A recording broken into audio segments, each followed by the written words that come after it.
Hello everyone, welcome. I am Isaac Umbras, and today we are back in Enthusia Professional Racing, and we get to drive the wonderful little lightweight flower, the little Lotus Elise. Welcome to Drag Racing Gaming Crew, hope you're well today. We get to enjoy the beautiful lightweight performance of this machine, so I am super excited. Got a tough race here, the English Car Limited race, up against some high performance Jaguars, some Aston Martins, and of course the TVR. That is going to be absolutely terrifying. Most of them have well over double the horsepower we have, so it's going to be a tricky race, but I think we can handle it. Yes, Enthusia Professional Racing. Welcome aboard Shelby GT. Hope all is well with you.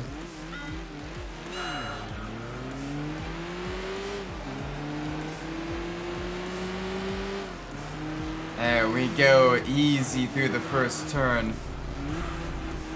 Nice and smooth. A little bit of a corner cut there, that's alright.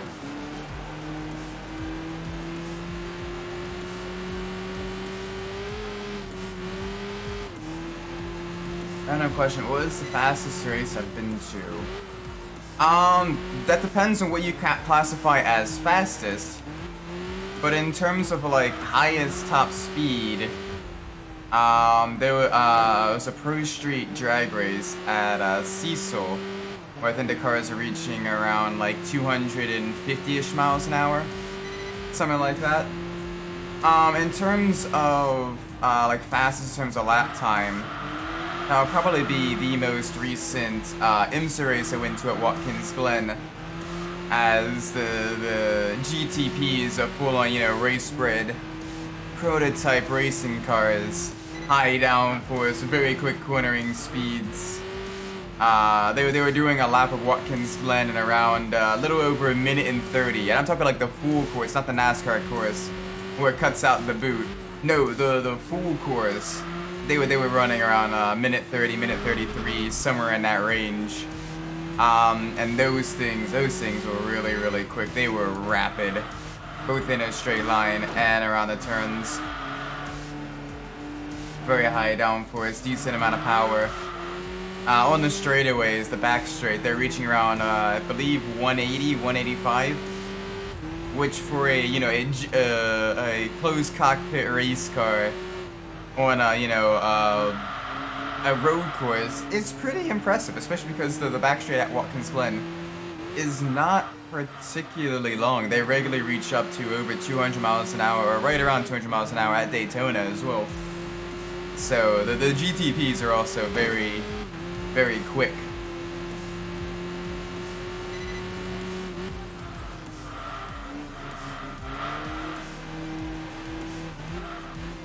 So it depends on what exactly you meant by the fastest cars. Because there's different qualifications for fast. It's just fast in the straight line only, or faster on a full lap. Fastest for like a long distance and everything. Granted, the GTPs do beat out quite a lot of the competition in terms of lap time, but they also have the reliability and the stability to go the long haul, doing the long distance endurance races and everything. They are not easy to drive though, from what I've gathered. Some of my friends have driven some of the GTPs in the racing sims like Le Mans Ultimate and iRacing and everything, and they say, oh yeah, they are very loose, very twitchy, very easy to lock up the brakes and everything. So you gotta watch out for that.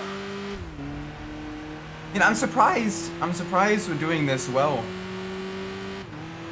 I was half expecting at least the TVR to be a little bit closer, but I guess we have the cornering capabilities, the maneuverability to really get exactly what we need done here. Oh, but this is nice though. The speed.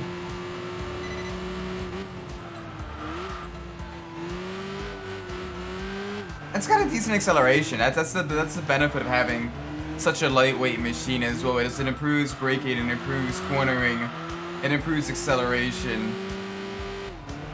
Like, this is such a good car. Absolutely loving this machine. It's got the Toyota Inline 4 Series engine in it. Producing respectable, a little bit under 200, horsepower. I've been to an NHRA event. Yes, but not for like the funny cars and all that stuff. It was more of like the sportsman, you know, like the Pro Street, the Pro Mod, and all those types of cars. Not really like with the funny cars or the top fuel dragsters. I haven't been to one of those just because a lot of the drag strips close to me don't really do the full, you know, the top fuel and everything. That's a little bit out, a little bit further west or further south.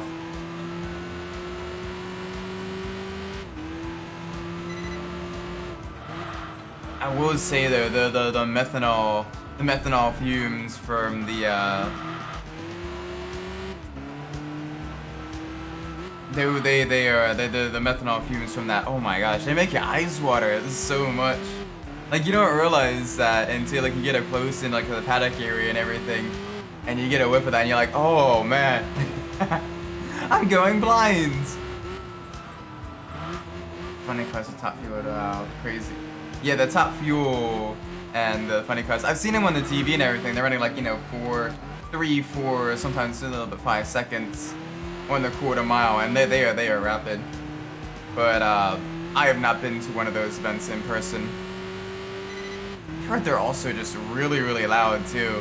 Like, even with your ink protection, you need to make sure you're not exposed to it too long, or you can risk damage to the ears. So yeah, it's definitely an experience that'd be really cool for me to go to, but not something that's currently in the cards.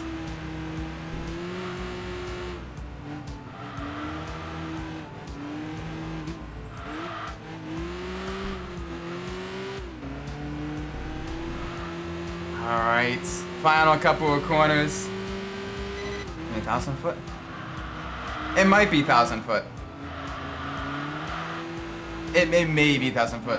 Again, I'm not as up to date on drag racing as I am with the circuit racing, GT, you know, IndyCar, all that stuff. As that is more so my main. That is more so my main discipline that I watch and I do in the sim and all that. So that is kind of more of my stuff. 9,000 foot since. Okay, so not quite quarter mile. It's what?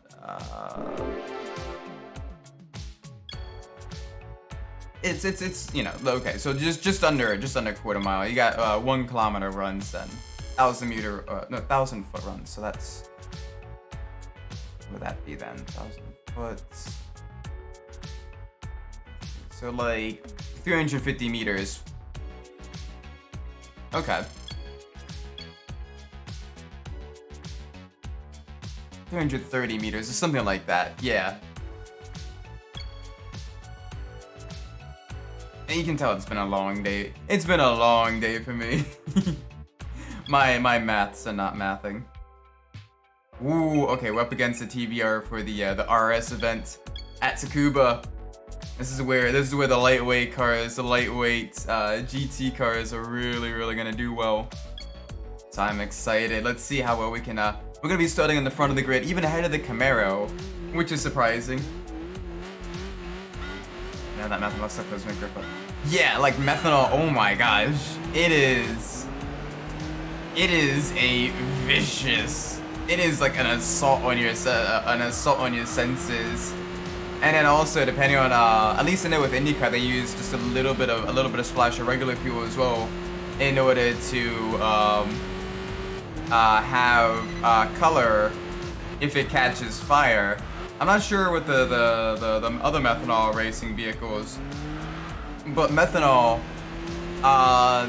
doesn't burn when it burns, it produces a light that isn't quite within our range of being able to be seen with the naked eye. So that's why, like, if you watch like Ricky Bobby, the I'm on fire and all that stuff. Yeah, that was, granted, more so for open wheel IndyCar racing, but that was a legitimate threat to racing drivers before they added some of the regular gasoline to the vehicles, as they would burn, and the fire crews and everything, you could kind of feel the heat. You'd feel the heat, but you wouldn't know, what's on fire, what's not on fire, if it's spreading, if it's getting closer to you. It was terrifying. You kind of had to just guess and douse the entire area with water and the chemical the chemicals for the fire suppression. It was ridiculous. There were some old videos from the 80s and 90s as well of like a driver, going into the pits for like the Indy 500 or a different race, and all of a sudden them hopping out and rolling on the ground, and it takes a couple of seconds for people to realize, oh my gosh, you're on fire. And they grab buckets of water, they spray down, they spray them down and everything, and there's still like extra.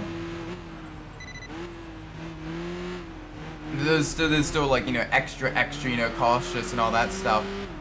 That's why if you watch a lot of IndyCar races nowadays, you'll see they fuel up the vehicle, and then they'll spray water. They'll spray a little bit of water around the fuel tank as well, because if it burns, it's still a risk of it being just a little bit hard to see, a little bit invisible.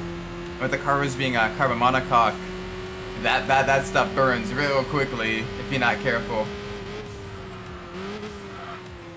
Also kind of going immune to it since we can be around the methanol as well. Yeah, you gotta be careful with that stuff though. That is, the fumes are toxic, so you gotta make sure you're taking proper safety precautions and everything when handling that stuff and being around that stuff.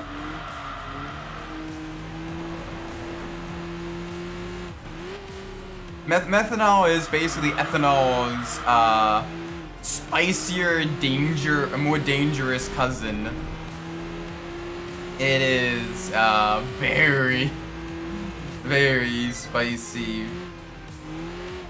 But you get lots of power out of that and everything, able to run really, really high boosts. So that's why a lot of performance applications they use the methanol and everything.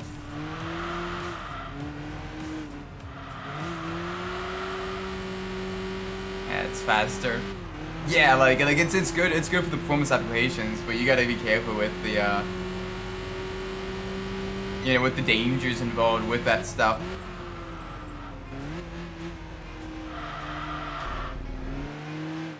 There we go, nice and smooth around the corner. It feels so weird driving the reverse versions of certain real life circuits, because in IRL, this technically, the course is not rated to be driven in reverse. That sucks when you be around the nitro. Oh no, nitromethane is like even worse, like in terms of like the health and everything for you.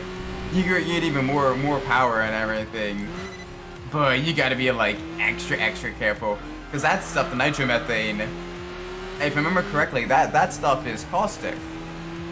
Like it can literally, if you get it on you, like if you don't get it off quick enough, it can like begin eating through your skin. I think it's nitrometh that's the caustic fuel. I'll have to double check. I'm not as familiar with nitrometh, but I do know that one is fairly dangerous as well.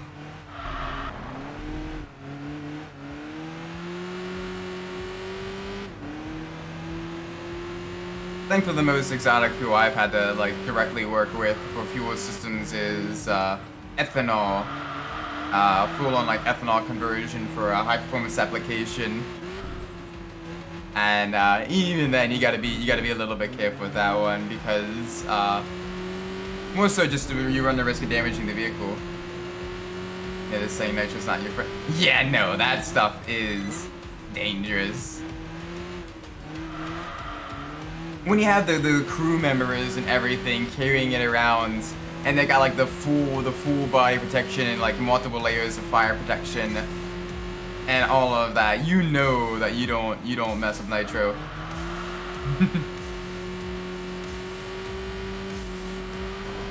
Just a little bit wide there. The Elise has just a slightest tendency towards understeer in the higher speed corners. Low speed corners, I can get that rotation with the throttle and the brakes, get it around smoothly. But in the higher speed corners, you gotta watch out just a little bit, as the mid-engine nature of the vehicle makes it just a little bit understeered. What are the top fuel motorcycles? Yeah, they're the ones with like the crazy extended, like the much longer rear swing arm, and they have, you know, the full, you know, additional side fairing that basically allows the rider to almost tuck their legs into the side fairing for better aerodynamics and all that stuff.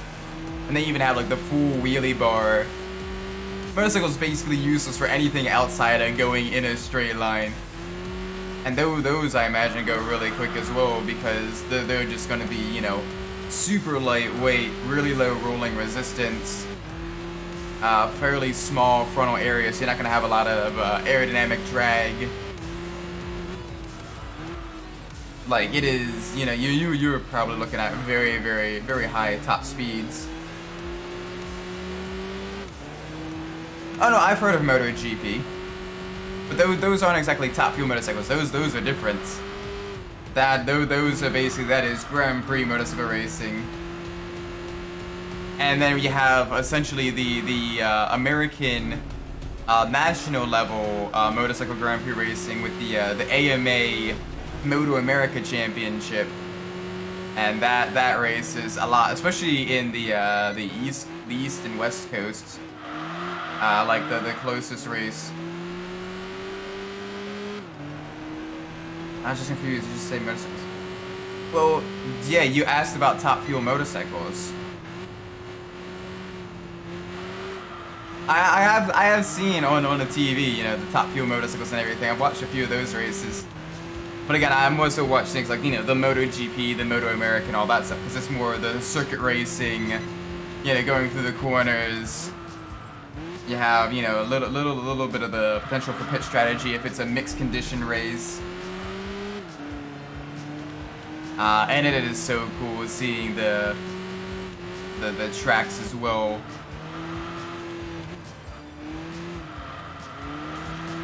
Because they race at some really great tracks. You got like things like the Red Bull Ring, Misano, Circuit Ricardo Tuomo, you know, Valencia.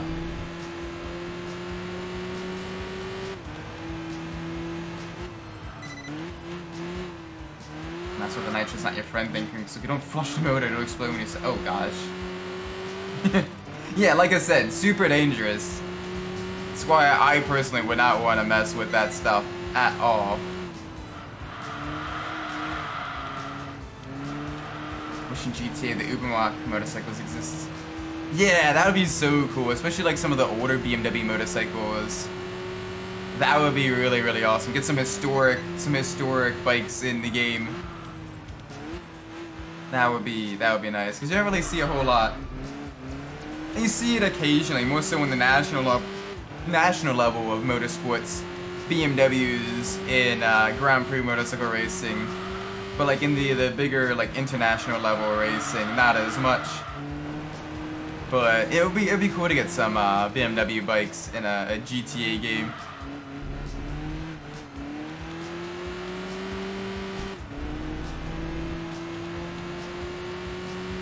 Although it's much more difficult, because with the bikes, it's a little bit more tricky to kind of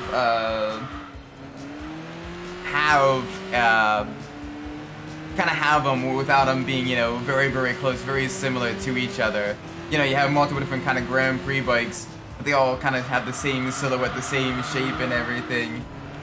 and similar performance, at that point, you know, you're kind of having a bit of redundancy there, when instead you could have, you know, one bike that has customization that can maybe make it look, you know, a little bit more like a BMW bike, or a little bit more like a Honda bike, or a little bit more like an Aprilia bike, or what have you. So it is.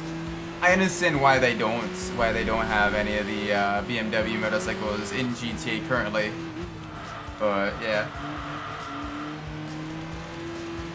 Yeah, exactly. Like if they kind of turn Pegasi and Dinka into the main two Grand Prix and sport bike brands, and occasionally Nagasaki as well, but less so there because they do more of like the street fighters. Alright, nice and easy. Oh, come on. 6, 7. Oh my gosh, 107.908, 107.909, 2 laps within 1,000th of each other. That is amazing. That is awesome. Alright, that is cool actually. There we go, we get some extra grippy boys. Lots of ranking points as well. This is going to be really good. Get us up in almost into the top 10. Oh, and then after this, we get to go to the competition cars. Can't wait to see what order choices are going to be there. I imagine we're going to have some really, really good stuff. Speaking of good stuff, rear-wheel drive championship. Oh, we're going to be going up against the Viper. We've got the Viper, we got the ASL Garaya. We got the Sylvia, we can beat the Sylvia. We can probably beat the S2000. And we can definitely beat the S600. The S600 is going to be easy at Autumn Mountain. The two I'm more worried about is the Garaya and the Viper. The Viper is going to have that crazy power, and the Garaya is going to have that lightweight maneuverability that's going to make it on par or slightly better than the Lotus Elise. So we're going to really, really have a work cut out for us here. I imagine with the titanical nature of this track, the Garaya is probably going to be our biggest threat. As it'll be, you know, we'll be able to keep up right on our tails. Yeah, that S600's got the crazy acceleration. It's got some big power. But if we can get a better run out of one of these corners, it is over for them. It is a very heavy four-door machine. It's going to understeer here. Can't quite make an undercut work.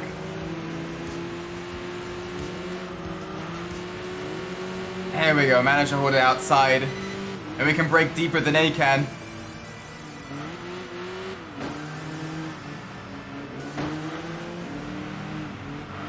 Oh, there we go. Okay, past the 600. Finally. The Viper behind us. If we get onto a straight long enough, that thing is going to absolutely eat us for breakfast. So let's try to build a bit of a gap. Yeah, it's got that crazy V10 engine. Mega power.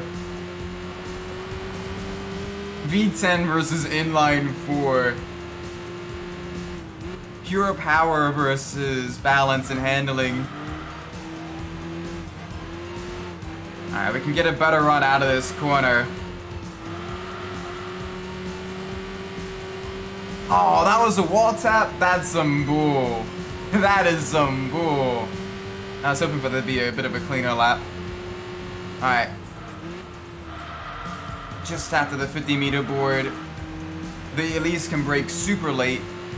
Very lightweight. Alright, I see it. It's going to have a little bit of a power advantage coming up the hill. The massive torque from the V10.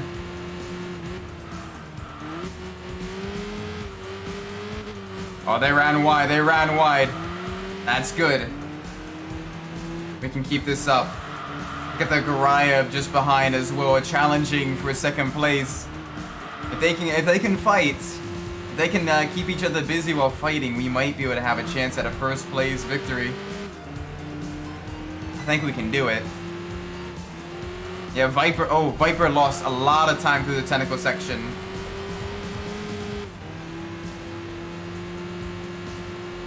Just after 50 meters, go down in the third gear. Don't want to go down in the second. Second, we're going to be running our revs just a little bit too high. You're going to be bouncing off the rev limiter.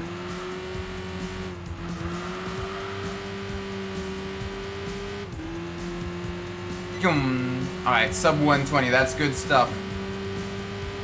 Yeah, Viper's going to be catching us up real quickly at the end of this straight. It's the one spot it's really able to stretch its legs. Which is funny because snakes have no legs.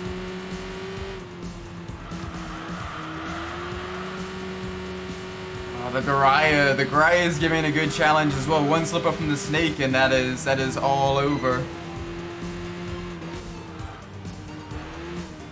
Yeah, the Viper, we didn't quite gain as much time. We didn't quite pull out as much time there. And if we make even the slightest mistake, a little errant twitch, you could very easily lose the rear of our car as well.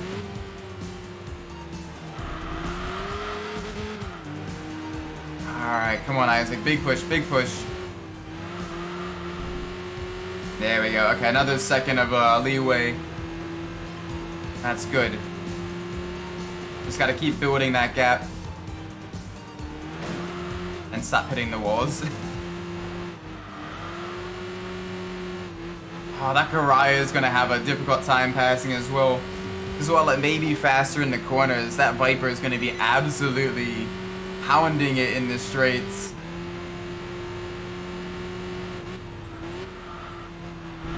So it's going to make it really difficult to pass. It's going to make an overtake very tricky.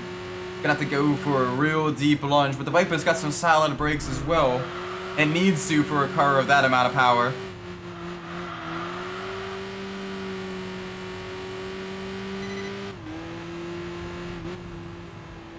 Whoa.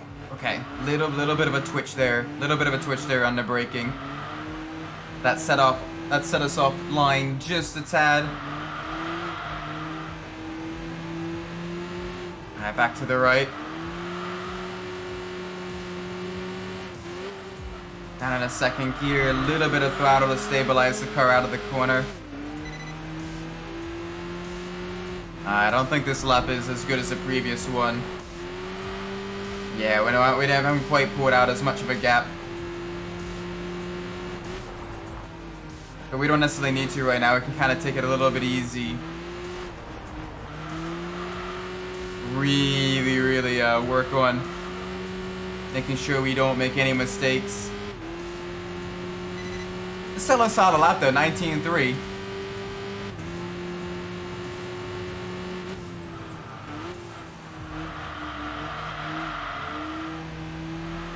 Yeah, that Viper's put out a little bit of a gap to the Garaya now, so it can focus on attacking, gaining back the time to us.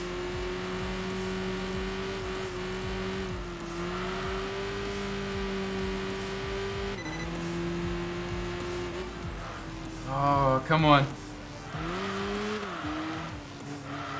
Alright.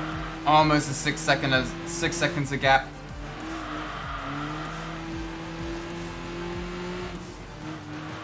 Good, we need this.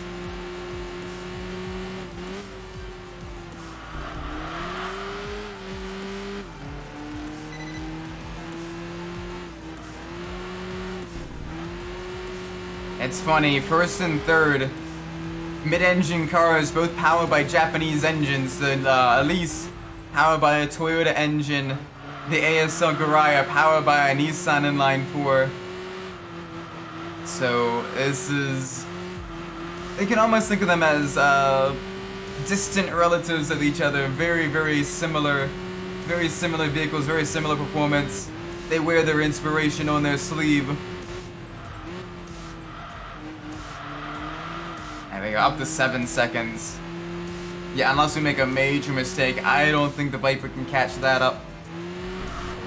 Especially as we just set a new fastest lap. 1:18.6. That is very respectable around the full Autumn Mountain circuits. I think we could probably go a little bit quicker, but we're running out of time to set a faster lap.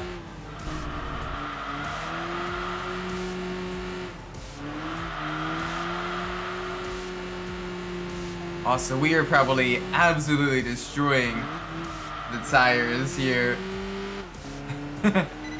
Getting the rear just a little bit loose, sliding it all around. You get to see when the visual center of gravity, the visual, basically the visual center of gravity, the weight being thrown around in a car, the inside wheels, when they turn red, completely losing grip of the ground, getting just a little bit of a one-tire fire coming around the corners. Alright, 119, a little bit slower there. Still enough to extend our gap to the Viper.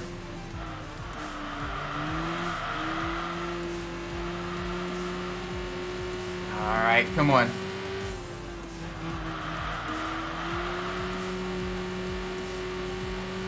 I will give the Goriah credit though. It is not giving up. It is right back on the Viper. I don't think it'll make a move. But you never know, you never know. The Viper, the snake could be feeling the pressure. And could have used up all of its venom in chasing us down. And that may allow an opening for the lighter, more nimble Goriah to make a move in this final lap.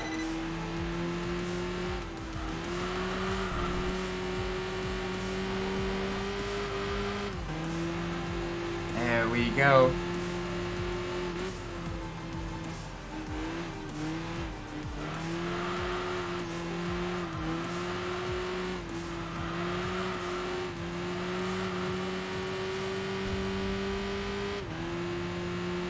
Yoom, 118.4, there we go. It's a fairly solid lap for a car with around only 200 horsepower. Alright, what was the time difference? 11 seconds. Just goes to show the power of a lightweight machine.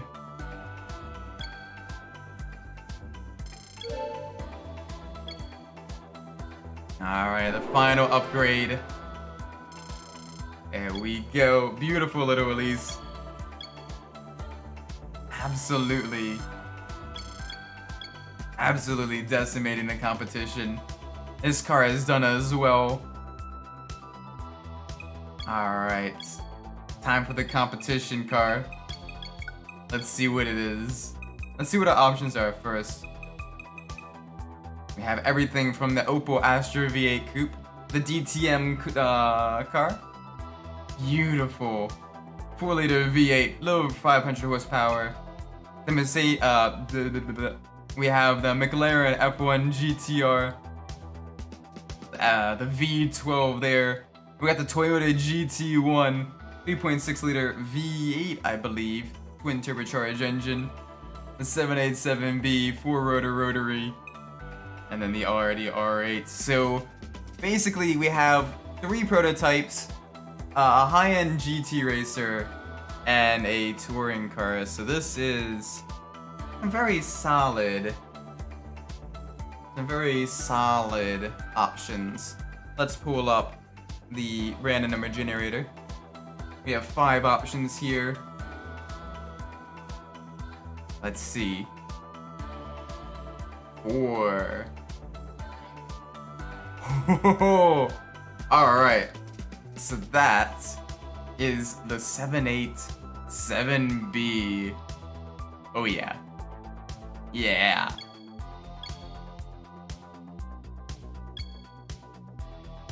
Oh my gosh. We get to drive the Group C monster. Holy cow. Alright. Let's get a little bit more negative rear camber. I don't want to mess with too much else right now. I've never actually gotten a chance to drive the 787B in Enthusia Professional Racing, so I want to see roughly how it handles.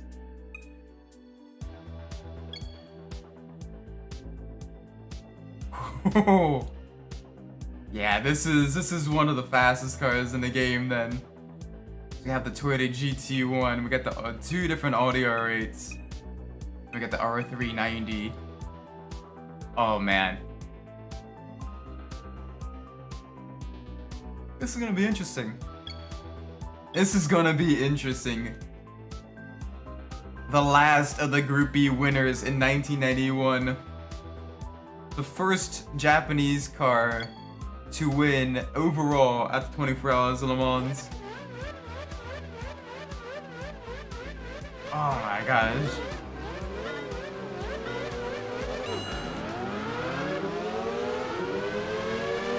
Oh my word! The speed!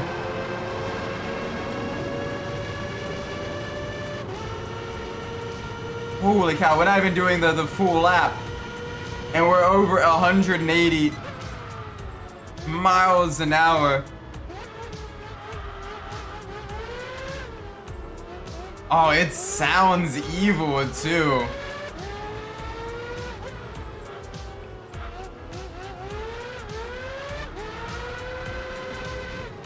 Oh, it's got so much grip.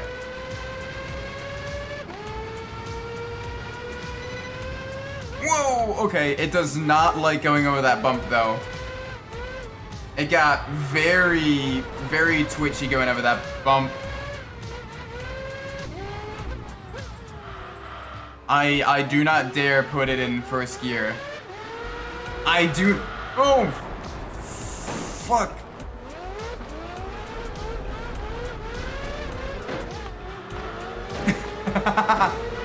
Okay. So you gotta be careful putting it in second gear as well. Wow. Okay, you gotta be really gentle on the throttle. It's got a very, very itchy trigger finger.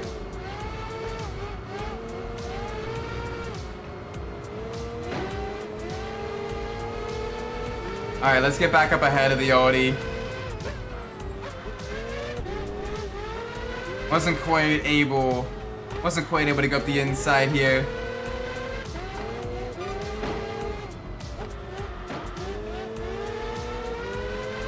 Oh, they're absolutely teasing us around the corners. Just parking it on the apex. Alright. We can probably full throttle the backwards Radeon. Yeah, we can. Let's see if we can't get a good suck off of them. Over 200 miles an hour. 220. Wow.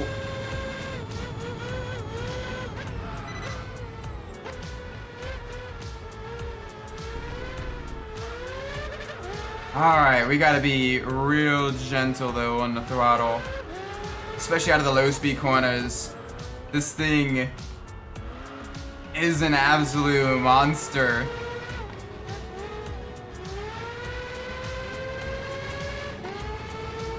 So we really gotta make sure that we treat it with respect.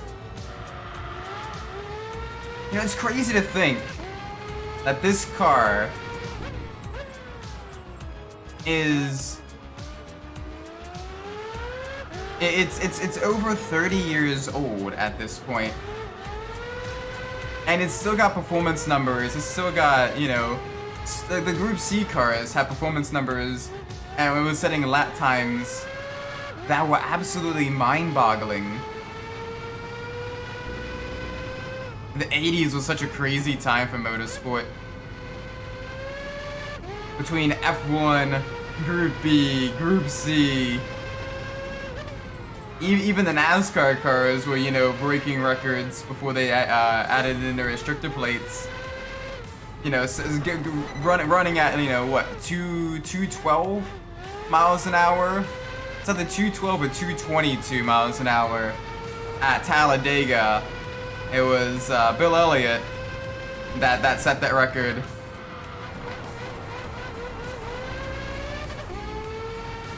I'm trying to remember which one was it. It was either 212 or 222. But regardless, it was absolutely insane speeds.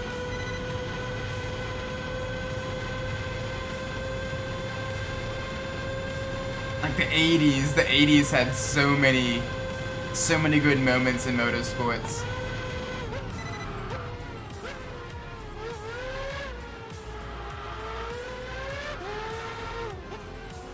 Alright, nice and easy through the twisties. Whoa, okay. Gotta be nice and gentle here.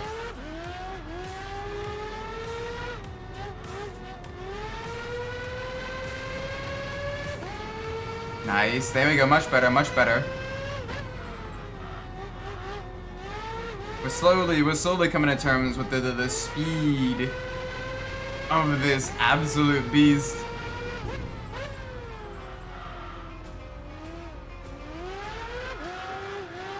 We may want to short shift out of the hairpin there, as the car gets real squirrely. Even if you're already in second gear, it gets, like, as soon as the turbos kick in, the rear just wants to go. Oh my word. And even there, like, if you hit a little bit of the dirts, the car is just, oh, it is so squirrely. It is fast, but it is squirrely. Mr. Midnight, welcome. I hope you're well. Right now, we are driving the high-revving, absolutely terrifying Mazda 787B 4-rotor rotary engine. Oh, it is scary.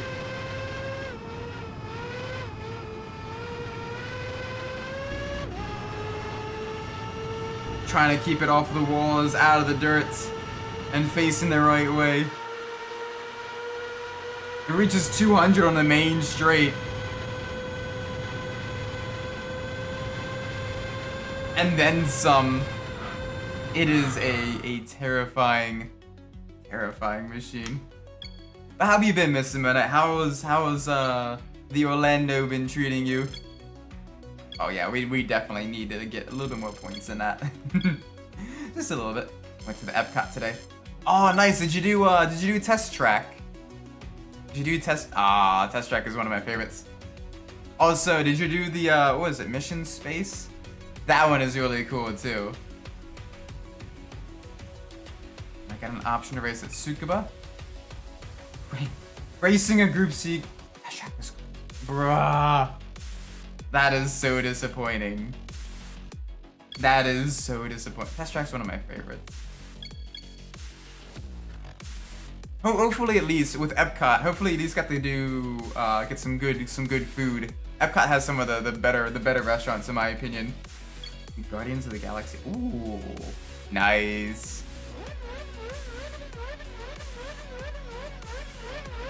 But yeah, no, Epcot's got some really good restaurants. Like you have the Land, which is a rotating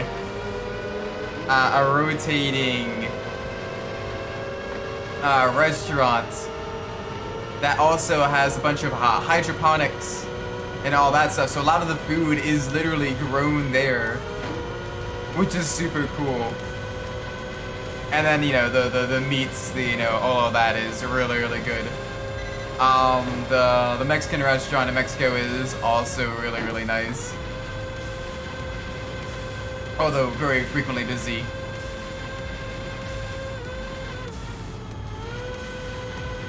Russell Westbrook might be coming tonight. Oh, interesting. Is he, has he given any indication on what else gonna happen, or is this just kind of a market rumors and all that stuff? Holy cow. This is insane. The speed. The speed. 220.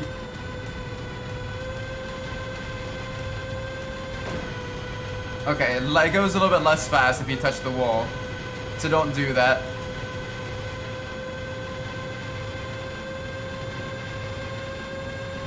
You got traded to the Jazz, make it from Nuggets through contract that. Ooh. Okay. Interesting. we're entering the silly season where all the team managers and everything are making their power plays and trying to get, trying to build up the team for the next season and all that stuff.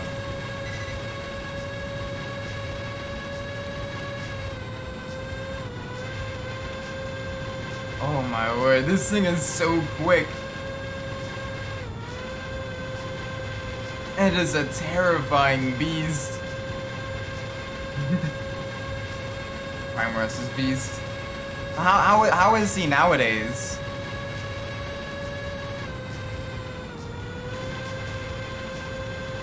I imagine he's getting a bit older now, right? Like, how is he holding up nowadays?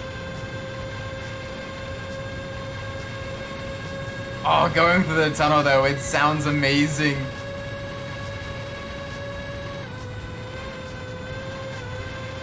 The speed. He's just good now at it. I mean, just good is more than enough, to carry a team, be a solid team player and everything. Like that is still solid. Like some people would kill to be just good. So that is still respectable.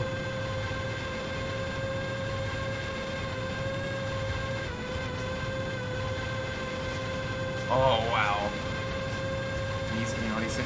I mean, being just good at 35 in in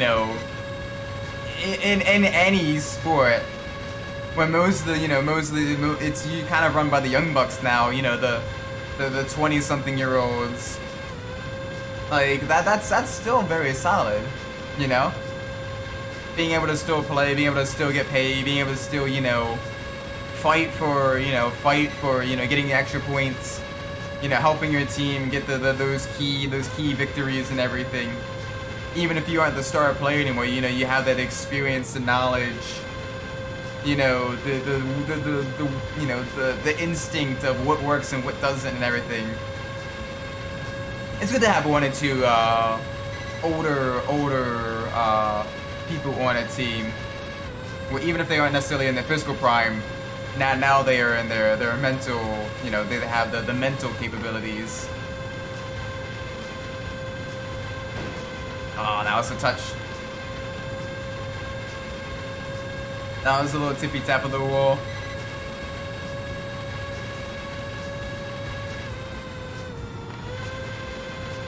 Holy cow, this thing is fast.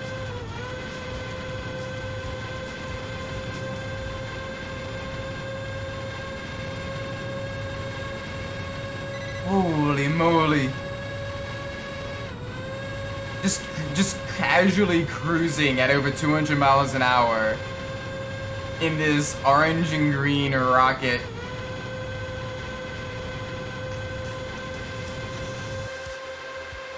Like, just look at this. Absolute beast.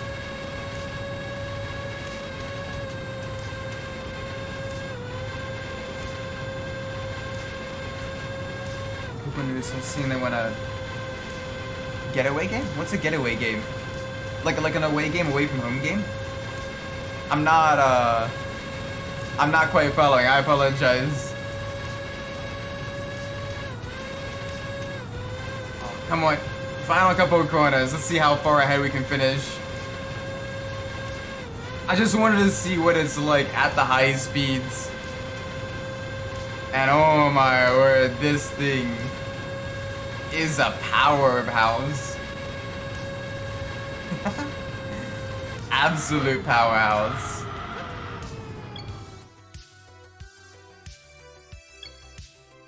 Oh my word. I love the 787B. It's just such a cool racing car. It's got such a cool history behind it as well. And even though it wasn't necessarily the most successful race car, it still has a, it still holds a nice place in my heart. It's a beautiful machine. I wanna watch it in a demonstration run one of these days. I think that would be really, really cool to see.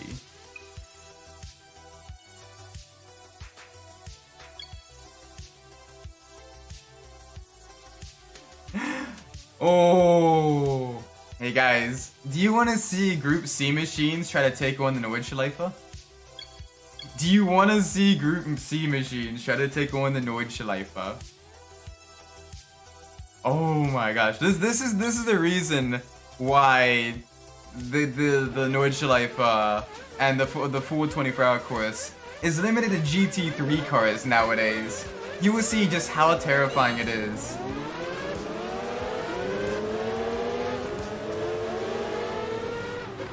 In a way, it's a PS2 game that looks like GTA but in London. Oh, okay. I've never played that before. Who's the developer or the publisher? Are they still around? Otherwise, you're gonna have a bit of a difficult time getting the game series to come back. All right, can you two not literally run side by side? Bro, one of you pass.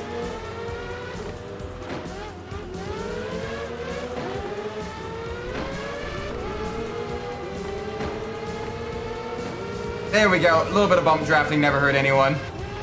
All right, time to gain some position.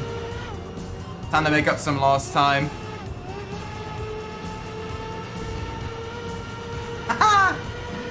The straight line speed of this beast.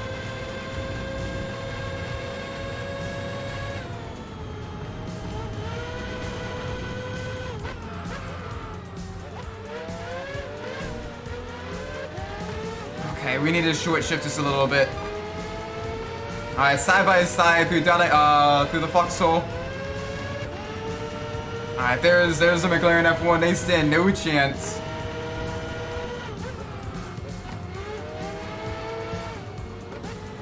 Okay, nice and gentle through here. This is a tight technical section. The 787B doesn't exactly have a whole lot of mechanical grip. It's got a lot of aero grip. It's got a lot of downforce.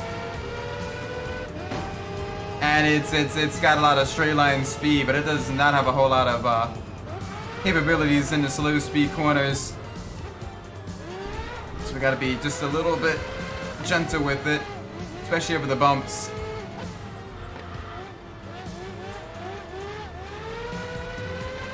Fun fact, Group C cars did actually race at the full Nürburgring layout a couple of times, but it was terrifying.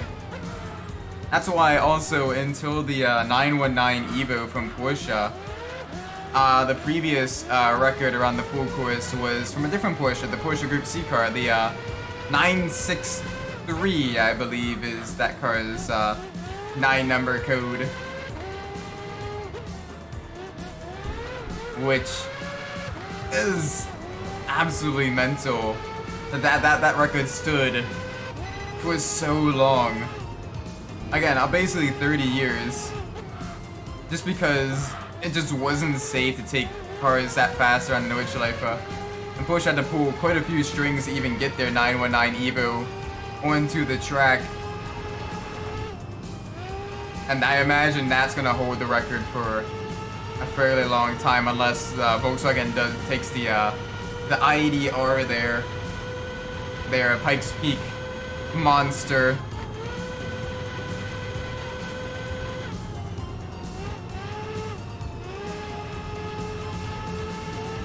It's made by Team So in 02 and 03.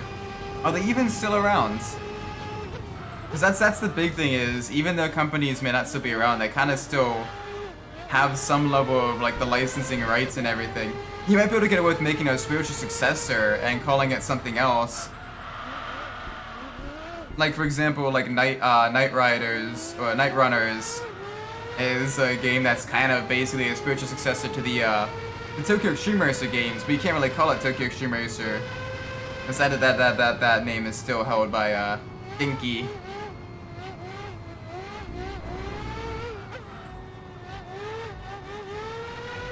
Alright, nice and gentle.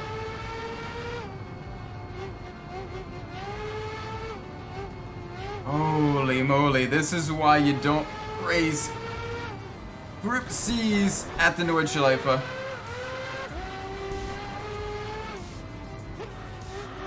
This is why you don't race Group C's at the Nordschleife. This is a car that is trying its best to kill me.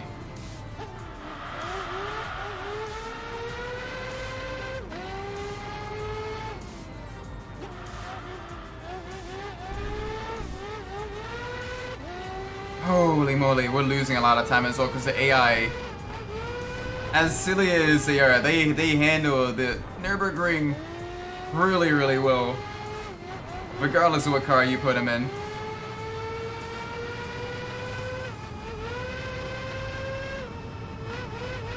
Meanwhile, you gotta deal with being a human and having human reaction times and trying to pick out a breaking point and guesstimate where the downforce will allow you to turn in and everything.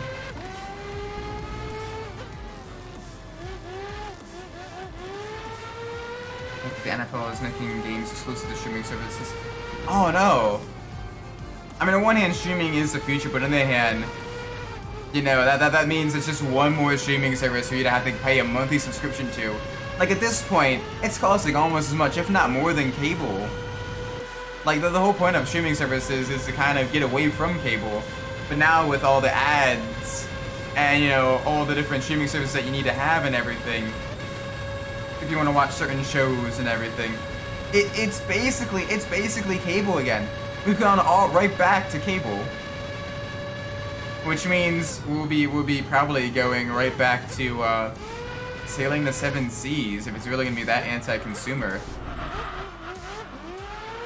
Whoa! Okay.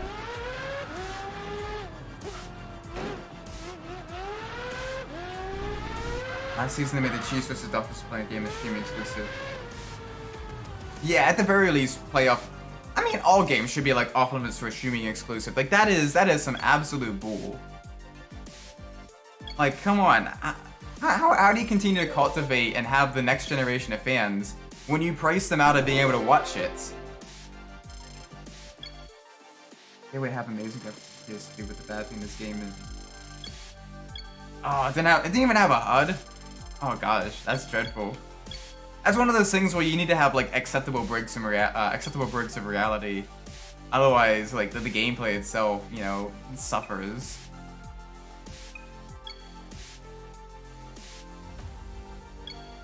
Like, what they should do is, if you want it ad-free, you can then pay for, like, the streaming service and all that stuff.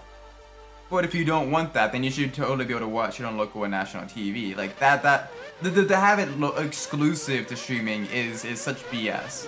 Like, if you want uninterrupted game, then yeah, you can pay for the streaming service, because that's kind of the point of the streaming, is you're basically paying to, you know, skip the ads and everything. But if you're paying for streaming and it has exclusivity and you're getting ads anyway, like that is such BS.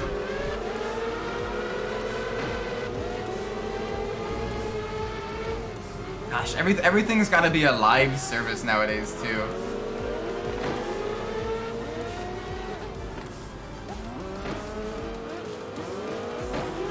Oh, so they're not even streaming all to the same place. You gotta have multiple different subscriptions to watch your game. That is also kind of dreadful.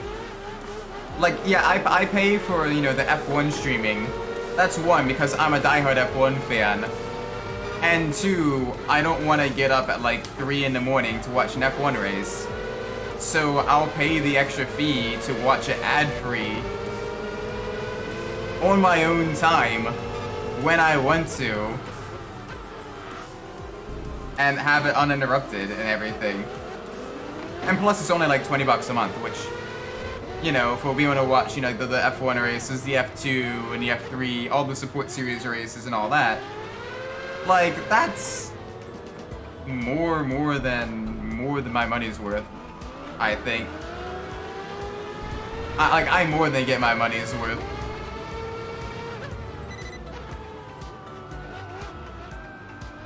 Nice and gentle. Yeah, if the Super was exclusive, I think you're gonna see some like major fan backlash to that. Or at the very least, you're gonna have a lot of people that are gonna be engaging in some Somalian pastimes.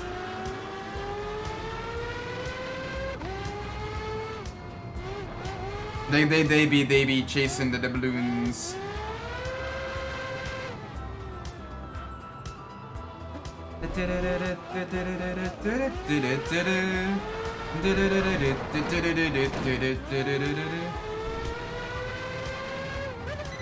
What's the biggest thing? Yeah, like to have that be exclusive to streaming, I think would be like you're gonna kill the hype of the Super Bowl. You would kill the hype of the Super Bowl, and something else would become the next biggest event in the United States. Like, I don't know what. Maybe the Daytona 500, that still gets fairly high viewership ratings, or the Indy 500. But yeah, like that is ridiculous.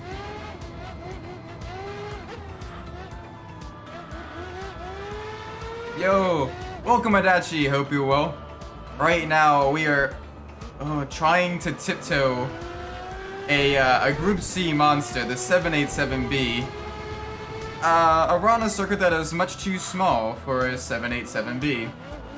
It's got around 600 horsepower, 4-rotor, turbocharged monster of a machine, and was one of the first Japanese cars to win overall at the 24 Hours of Le Mans in 1991, the last year of Group C as well. And oh my word, this thing is twitchy. It wants to murder us. It wants to unalive us. Dorito car. Welcome, Jordan. Yes, the Dorito car. Wow. When I'm in third gear. Save it, save it, save it, save it, save it, save it. Fourth gear. Yahweh car. Yandere car, more like it. Holy cow. This thing is a psychopath. A screaming psychopath that shatters windows and wins races. When I have to be in third gear to go around a hairpin, and even then I'm getting major wheel spin when getting on the throttle. Like, that's how you know. That's how you know this thing is a monster.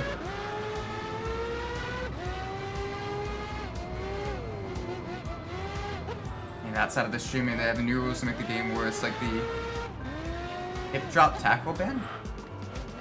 I'm not sure what that is, but I'll take your word for it. Yeah, like, I definitely think that, like, unnecessary rule changes and unnecessary formats, looks like a Yahweh car with the badge. Oh, yeah, a little bit. Holy cow. But yeah, like, as someone who used to be really big into NASCAR, I totally get why, like, you know, you have the... why people would really be opposed to, like, all the stupid rule changes and everything. And honestly, sometimes you just gotta let the sport, like, evolve naturally. Like, too many people are trying to make it for the show, for the show. But honestly, you'll have a good show regardless if you stop messing with it. You know? It like it's a series. It's not a dick. Let it'll grow on its own. You don't need to keep playing with it. The hit drop ban would just make it easier for the rest of the games. I mean, imagine if it's the rule that's not really well defined. Yeah, it can be left up to interpretation, which makes it very, very difficult to rule on one way or the other. It's not rigged nowadays. Even life is rigged. I mean, even my VTuber motto is rigged. Sorry, that was a bad joke.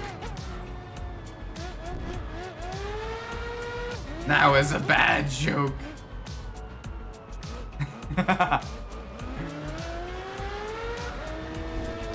This is exactly what it is. It's rigged. or it's a very poorly defined rule where it leaves a lot up to interpretation. Probably a little bit of both. On the bright side, our lap times are getting faster and faster as we're getting used. Okay, so it's a very poorly defined rule where it's very, very easily left up to the interpretation of the ref.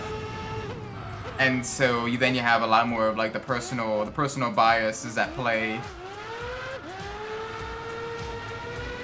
Yeah, like the point of like, you know, having clear-cut rules, even if it is a little bit more restrictive in sport, is to make it so that it's, you know, fully, you know, you minimize the part that biases and all of that stuff can play in it. You make it so X is X, Y is Y.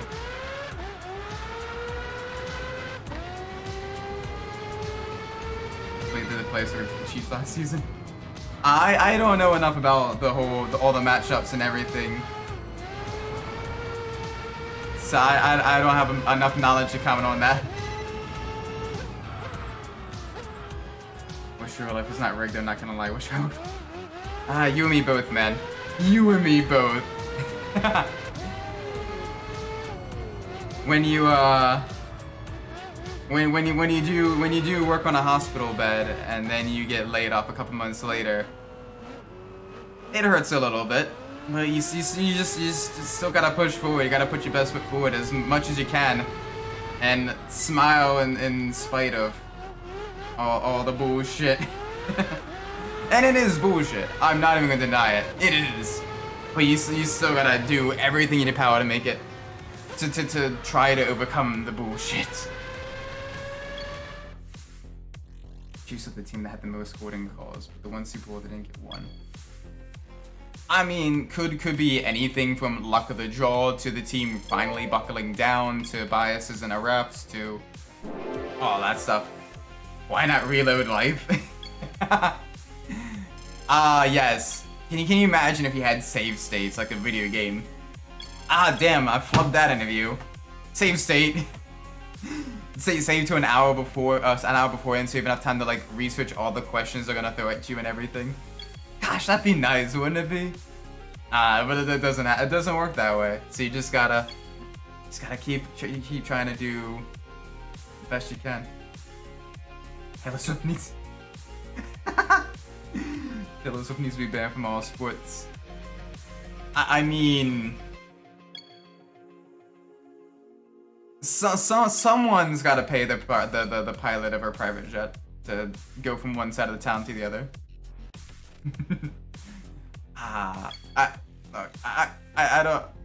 I'm not a big fan of her music. It's not for me. I am definitely not in that market, that's for sure.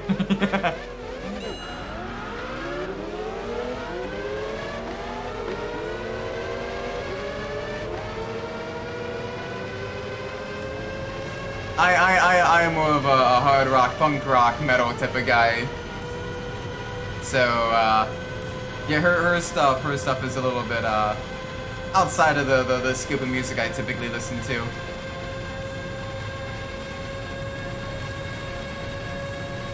Got a whole playlist of just tape.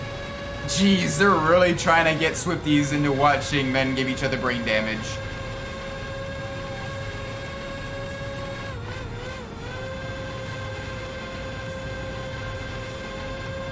Some of our older stuff isn't bad, but like, still, like, it's just not for me. Whether she was in her pseudo country phase or a modern pop phase, it just ain't for me. It's not for me. Oh my gosh, this thing sounds like an absolute screamer. I should put my part up. Yeah, and all the songs sound so samey too. Unfortunately, my sister-in-law is really into Taylor Swift, and she, granted, I love my sister-in-law. She's a great person and everything. But oh my gosh, I, hmm, I'm not into the music she listens to.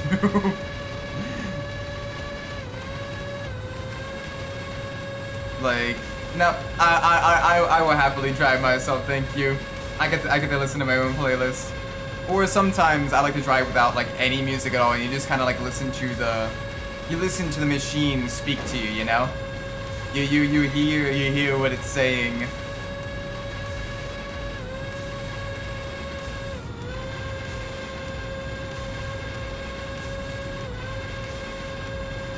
This what's including it. Yeah, like it wouldn't surprise me if it came out that there was, you know, game fixing and all that stuff going on in many top level professional sports. Like, I'm sure that these games are swayed to go one way or another, but like that's why I don't put too much stake in sports. Even racing, it's basically more so just enjoying watching a showcase of technology and driver skill of handling these machines, you know, at the speeds they're going and everything. Plus, also with racing, there is some level that you just can't control. Things like weather, things like, you know, collisions and all that. It is a much higher risk where there's a lot more that can go wrong. So it does make it just a little bit... It's much more difficult to rig, at least in my opinion. But like, yeah, I don't think like any type of sport is like fully scripted, but it's definitely like influenced to go a certain way, I think. Even if unintentionally, you know, like obviously everyone wants to see, you know, close games and all that stuff, so, you know, people probably root for, you know, the ones that are doing, you know, a little bit worse off compared to the other team and everything. So that may lead to refs to making calls that may benefit that. Or, you know, again, there's, you know, bias and all that in play as well. And sometimes it is just luck of the draw that, you know, otherwise would or wouldn't affect something. Depending on, you know, how the cards land.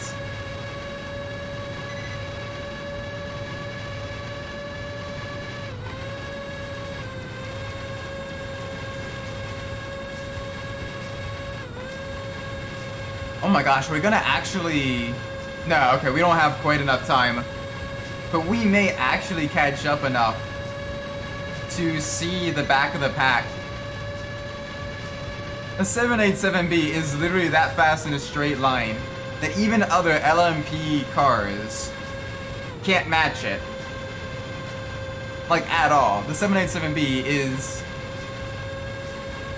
terrifying. The Bucks and the Rams play the Super Bowl in the Owen Stadium. The Patriots won a Super Bowl after September 11th. I mean, that one's a bit iffy though, because like, that one's probably just a coincidence because they had to do well enough prior to that, you know, to get in. Oh, yeah, I guess it happened early enough that maybe you could influence the season that way. But I don't know, that could be just a coincidence. You know, so sometimes coincidence is stranger than, you know, or real life is stranger than fiction, where you just get like those odd coincidences that really, that you know, make you go but in reality it literally is just that, just a coincidence.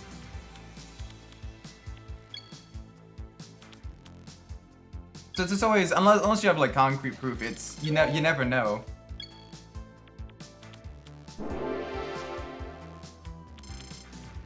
Oh yeah, we got the extra grippy boys. And instead of driving a car that drives like this, is it so quick to level up? So you're like, oh man, I love driving this. Oh wait, I'm already done driving this? Like, come on. Come on, I love this car. And we're likely within one more race and we have to go to a different vehicle. Granted, get to drive yet another vehicle, a lightweight compact car. Could be fun.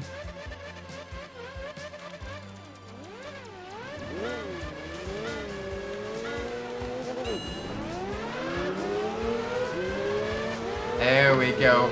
We're on the outside.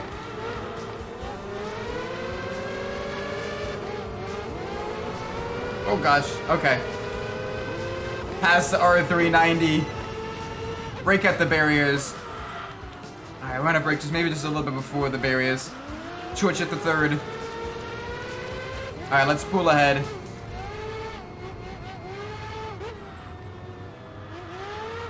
Holy moly. When you upgrade this thing though, the tires, the braking, the cornering, like it becomes hell on wheels.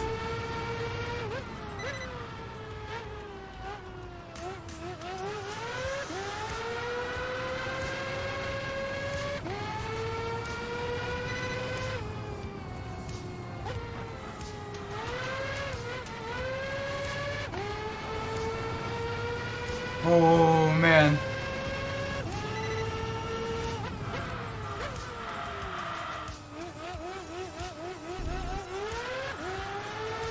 I don't know, I mean, sometimes, again, it may just be luck of the draw. Like, yeah, some people are saying that the full 2021 Formula 1 season was rigged.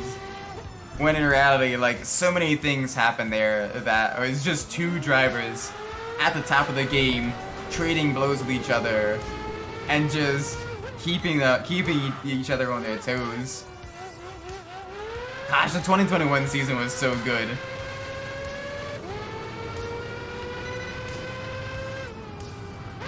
Oh, okay. We definitely need to slow down for that corner. Got it. We also need to be careful with the rejoin.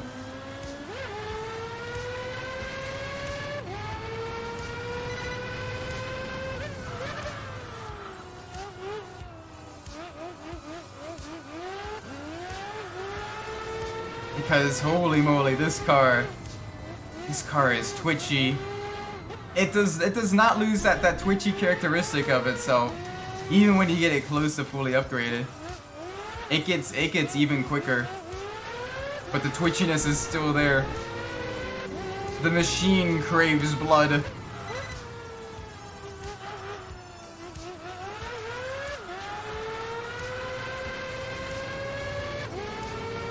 Alright, another gear.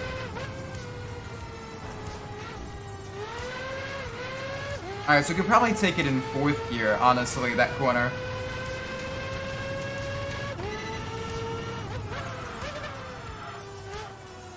Oh, you have to be so quick on the gear changes as well.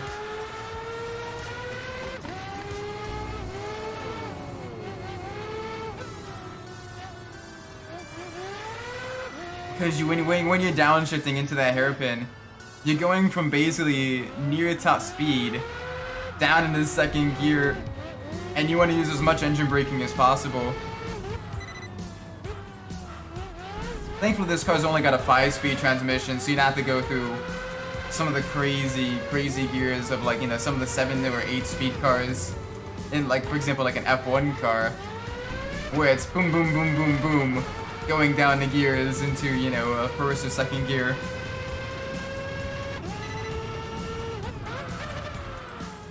But you still gotta be basically right on it, making sure you get the most out of the engine braking.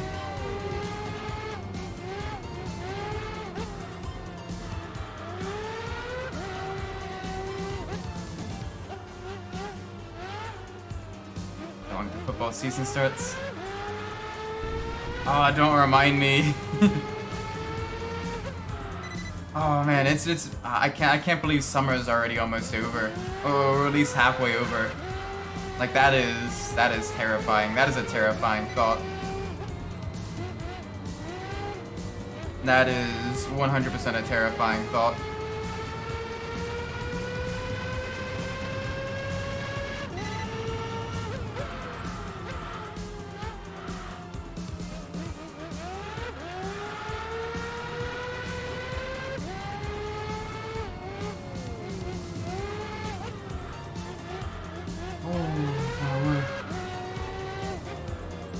Senior of high school. Nice.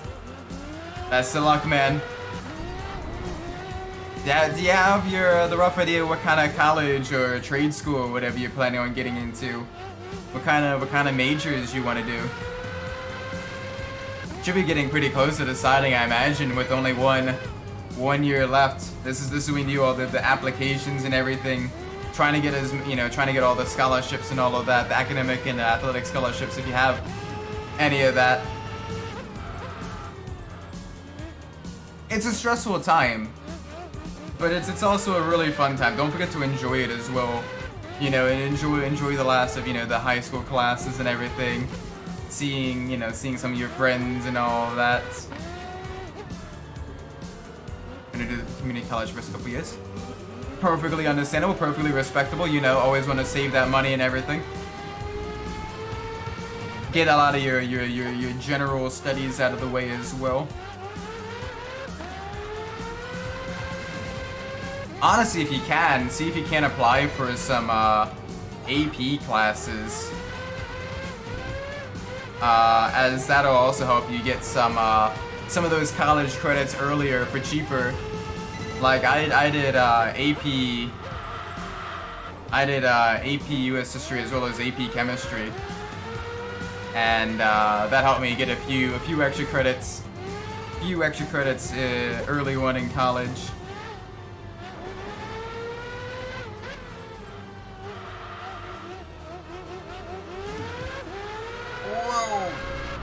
Whoa! Okay.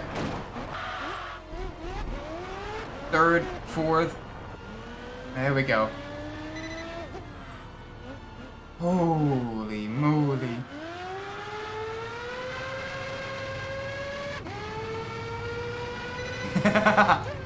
The car is a murderous little machine.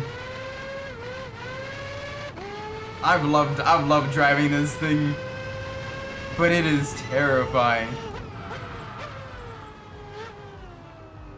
It is a little green and orange psychopath.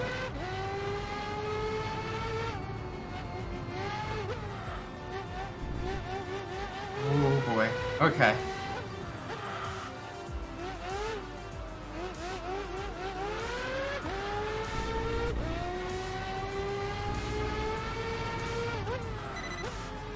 Nice and easy. One more lap. Laying down the rubber.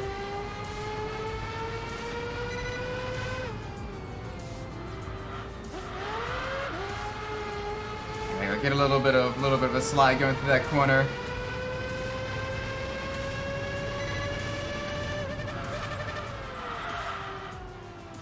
A little bit late on the brakes there, but it's crazy just how high this thing revs as well.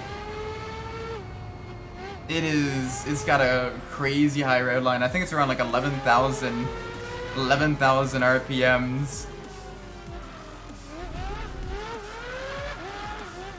Very, very, very, very high revving engine.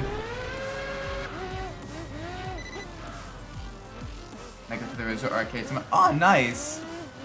I know you said that they have some Need for Speed. And some Daytona USA cabinets as well, which is really cool. Be sure to take pictures as well. We don't have too many arcades. There's only one arcade somewhat close to me, and that's down a little bit in Baltimore. But yeah, that is so cool.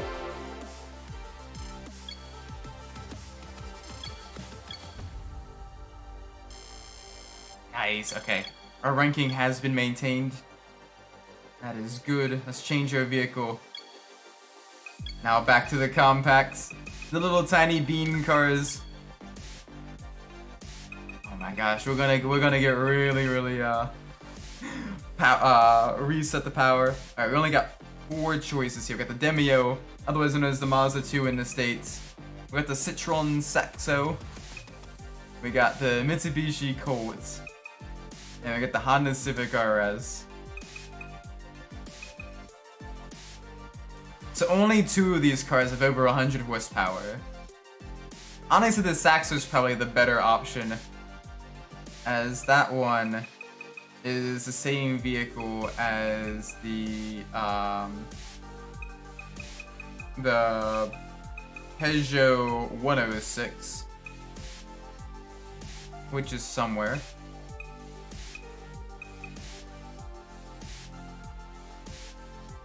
The Peugeot 106 should be here, I think, right? Abilio Cube. Oh well, we may have to find that one still. we may still be limited on that. Or I may have completely missed it. Either way.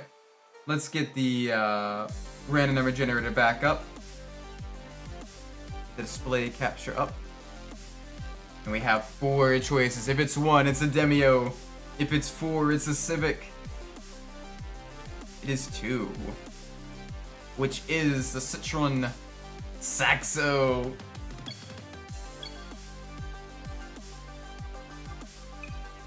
Oh my gosh.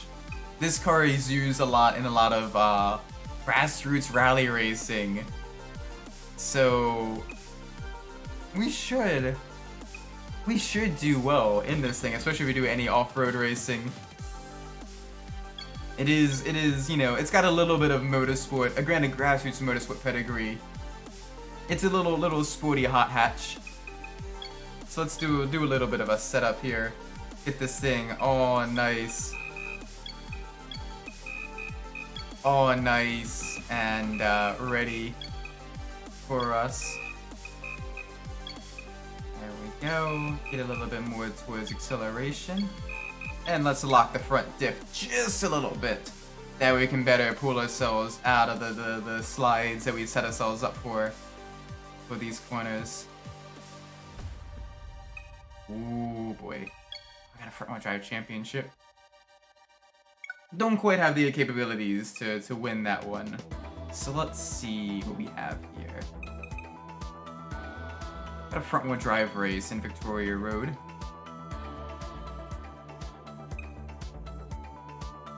Up against some pretty tough competition. What else do we got here? The Top Rally Car Limited race. Yeah, I don't think that's gonna be an option.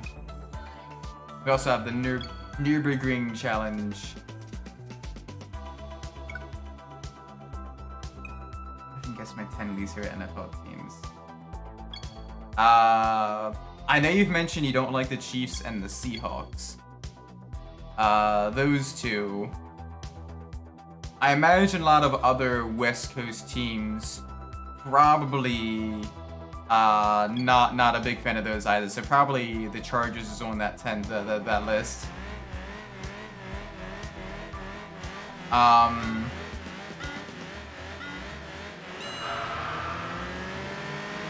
Just because they're you know kind of in the rivalry with the 49ers, which is your favorite team.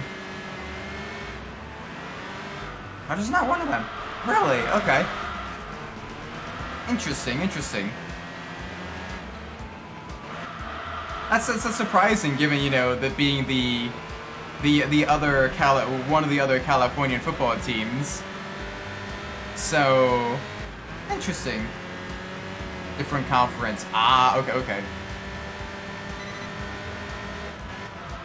So what is LA has 2 teams, right? What's the other one? I'm familiar with the Chargers. What's the other one? Because if it's not the Chargers, then probably then the other LA football team. The Rams, okay.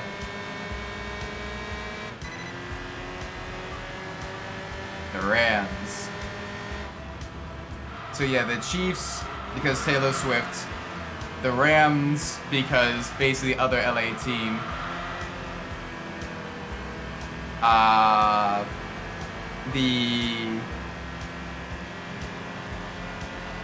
The Seahawks.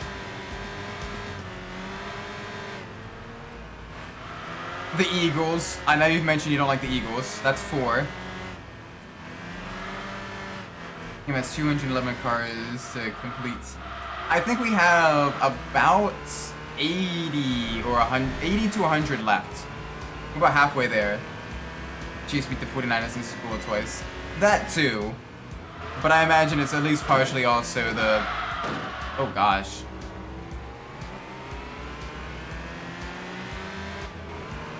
The Taylor Swift stuff.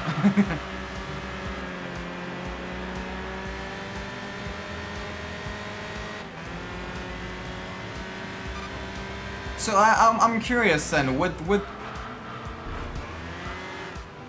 the Ravens then fall under that top 10 list? Due to them, the horrible where the lights went out. Would that be a team that's in your top 10 that you don't like? Ravens aren't on there. Okay.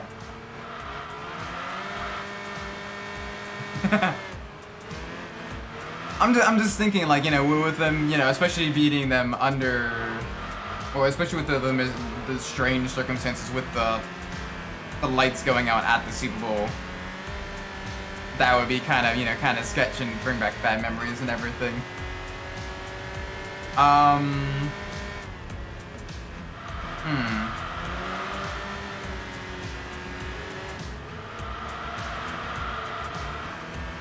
Who else then? I don't think there's any other West Coast teams, right? I mean, California has so many sports teams. It's kind of hard to keep track.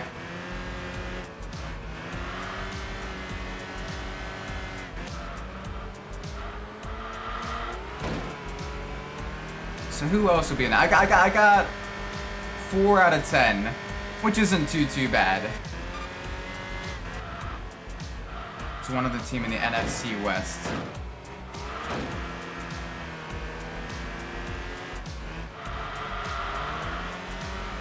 Which, if I may ask, what city that may re-jog my memory a little bit?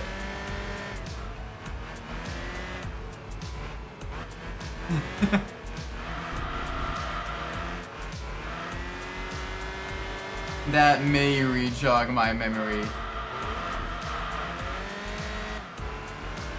Also, my gosh, this thing is still an unnecessary pig. Phoenix. I don't know then. I'll be completely honest. I don't know. What is that team? If that is another one of the teams that is in your top 10 that you're not a fan of.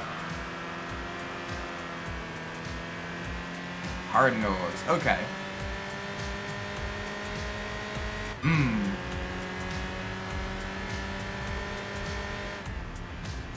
Cardinals, really? That's the name they go for. You think that you do like some sort of, like, you know, desert creature? Not. Can Cardinals? I can't imagine Cardinals are native to the desert.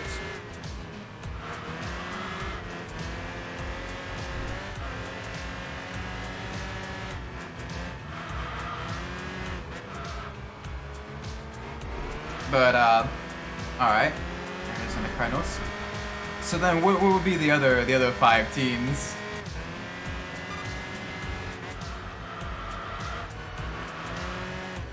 As those are the only teams.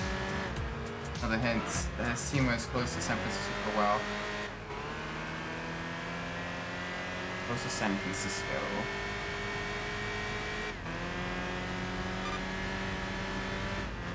Did Oakland have a football team?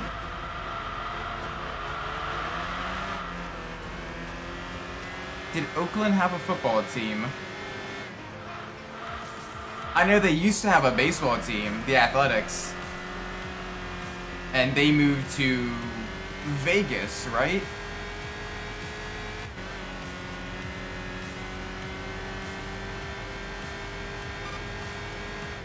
Oh, the Vegas Raiders. Okay. Which were the Oakland Raiders, right? Yes, okay. So at least my geography is at least somewhat okay. Damn, Las Vegas stealing everything from Oakland.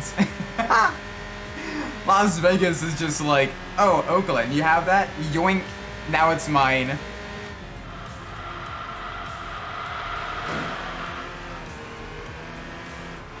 Jeez, that is brutal. damn casinos took the football team. They took the baseball team as well. Next, 2 of the 3 New York teams. Giants and Jets, probably.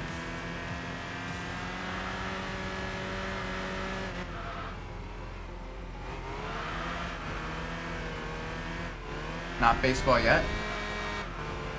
Okay, so it's still the Oakland Athletics. Okay. Giants, Jets, no.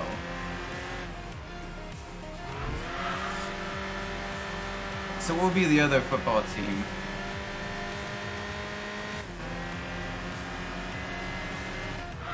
Oh, Buffalo, the Bills. My mind was stuck on New York City for some reason. The Bills. Yes. The Bills. Alright, so that's 7.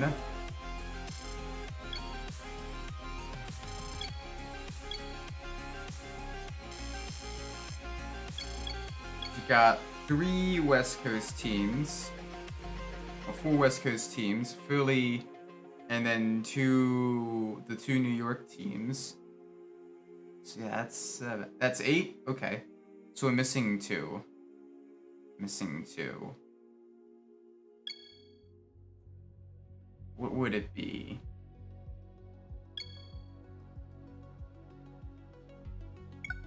I am at a loss. Is this loss? Because I am at it. Oh, we got a tap rally car race. Wisconsin. Oh, the Green Bay Packers. The Cheeseheads. The cheesy cheeses. So that's 9. You know you're in Wisconsin when even Road America, which is in Wisconsin, Elkhart Lake, Wisconsin, has a giant billboard that is sponsored by Sargento cheese. They love their cheese in Wisconsin.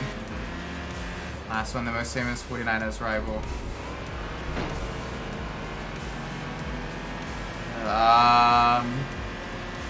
Oh gosh. I don't know.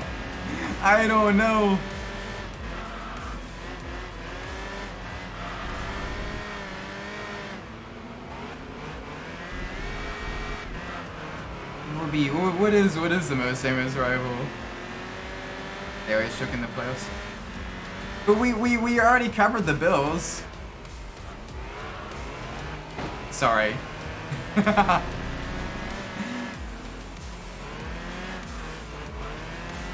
I'm sorry. Oh, the Cowboys. Right, because of all the star power, but without like the records to back it up and everything.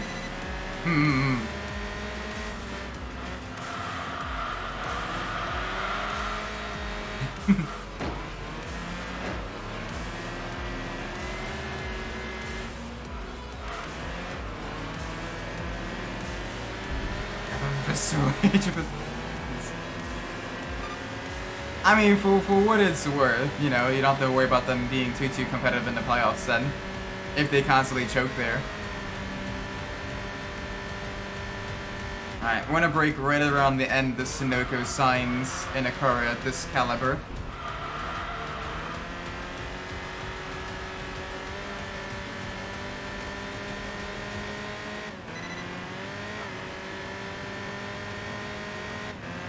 Give me another little bit of air time. A little bit more air time. There we go. Under the 50 meter or 100-meter sign. Basically that last sign there above us is the rough braking point for most vehicles. Maybe a little bit earlier for this one, given its brakes don't quite match the speed it'll reach when going downhill. It's surprisingly quick for a 118 horsepower hatchback. I am still getting the snap oversteer though without being able to really control it. I gotta adjust a few settings, I think, to get a little bit more front bite. I wish I could adjust brake bias. I'd set the brake bias a little bit more rearwards to get a little bit more of that rotation in the braking.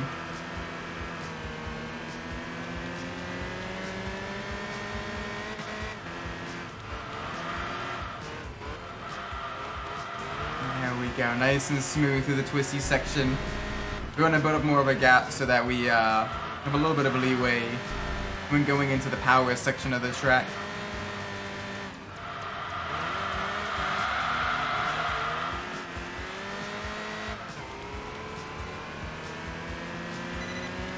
There we go.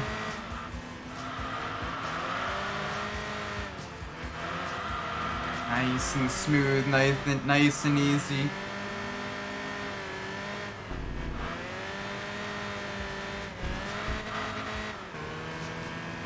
There we go, perfect.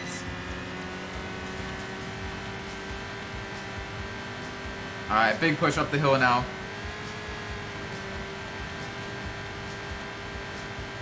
Just at the end of the Sunoco signs. There we go. Alright, one more lap to go. Big push in the little Citroen. Honestly, I quite like some of the Citroens. They're pretty cool looking vehicles. 50... Yeah, okay, so we're breaking at the 100-meter board. With the car turned in.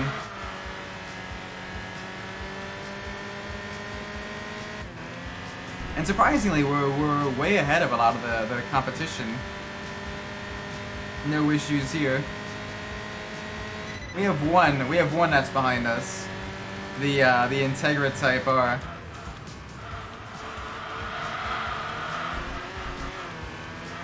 But we seem to be pulling a bit of a gap on them. Or at the very least, we're keeping them behind us.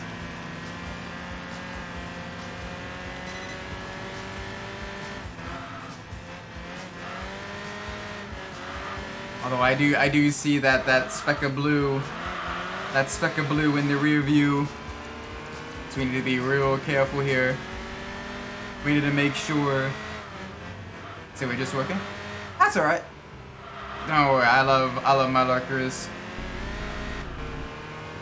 You're welcome, just chillin' vibe. Listen to me say stupid stuff about cars.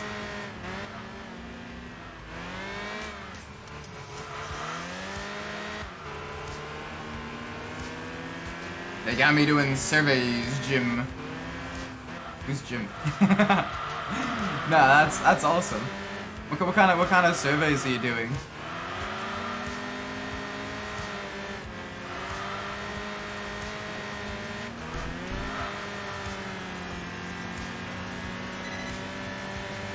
Oh, come on. Big speed.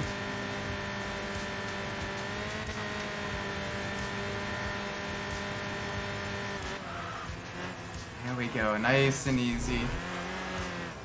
Down a gear.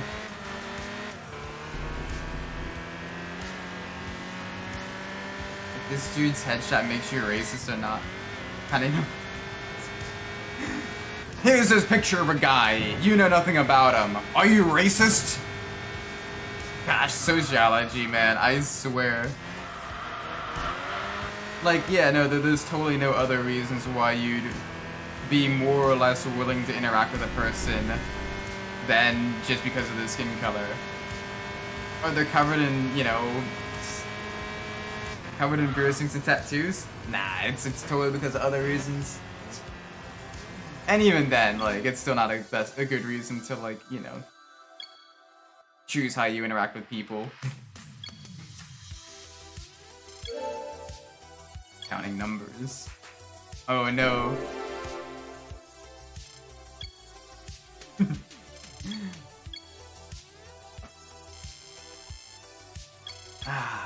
But yeah, so sociology is a field that exists.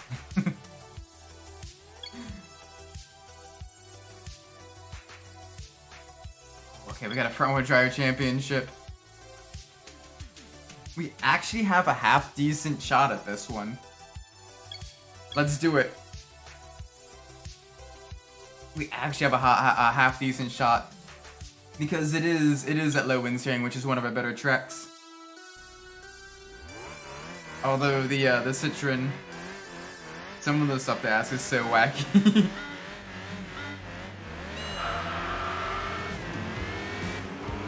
Oh my word, like they're probably like trying to draw like some silly conclusions of people that smell oranges when they think of the color orange are more likely to do Y or whatever or something. What are some of the questions? What are some of the questions they're asking you? I'm curious now. Oh, alright, Mini overshot their braking zone.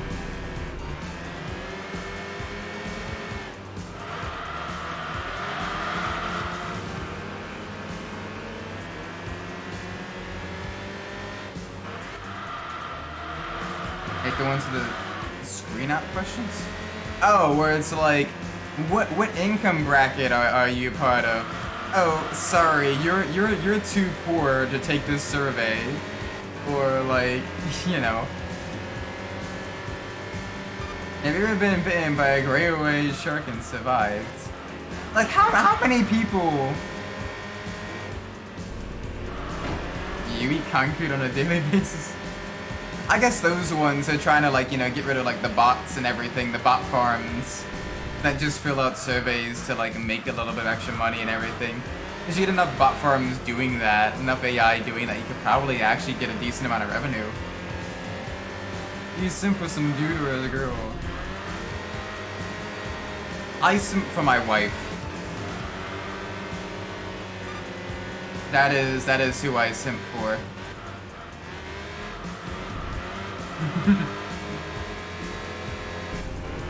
And also for Sebastian Vettel, but come on, man. That is a very, very beautiful man.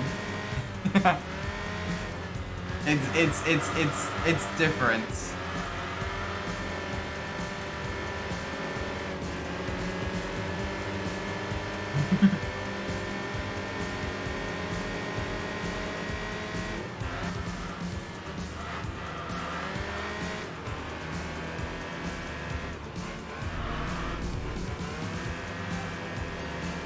Sometimes they screen you out if you say yes too. Do you simp for this person? Actually, yes. Simp alert! Simp alert! You have been forbidden from taking this, you've been forbidden from taking this survey.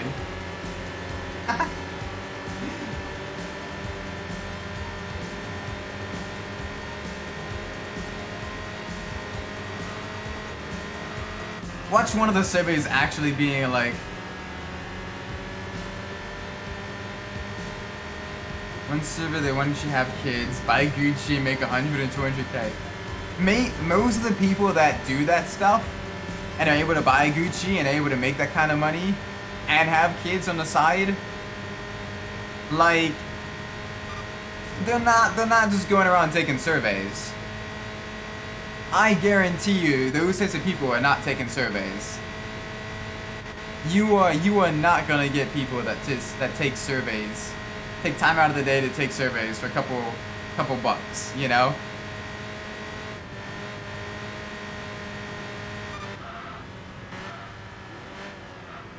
Like, that is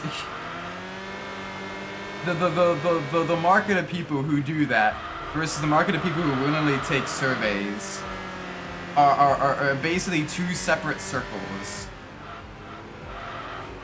Which ones are the TV ones though? How many of these TV shows do you watch on a regular basis?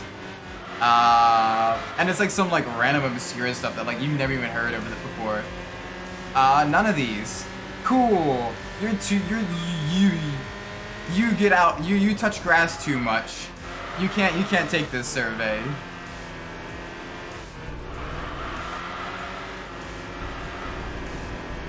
Like, really?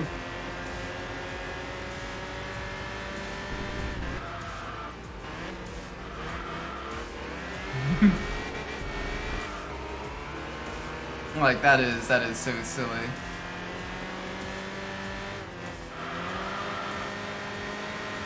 To get you watching. Oh, those ones.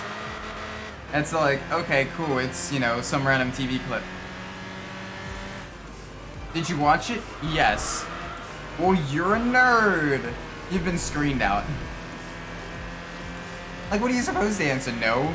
No, I didn't watch it. I actively looked away from the screen.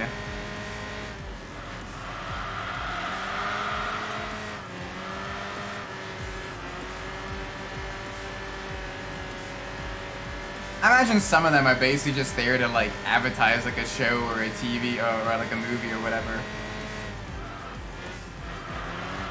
I wouldn't surprise me if some of them are just, like, hidden advertisements. And they just screen out everyone. But they're like, watch this clip of a TV show that's coming out soon.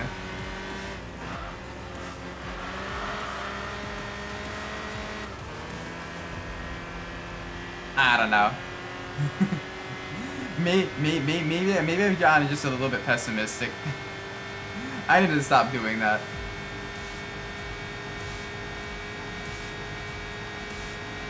Oh gosh, the understeer. Come on, you little Citroen. We're in a solid third place right now, but second and first. We can see second. But they are pulling a gap to us.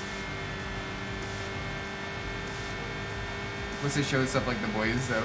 Like, it's probably not even like a good TV show. It's probably like some weird CW show or whatever.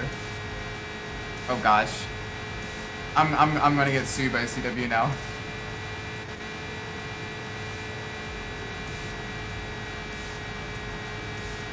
Now let's keep it nice and low.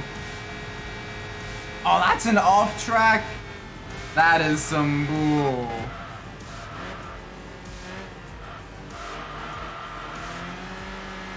That is bull. That's an off track. Come on.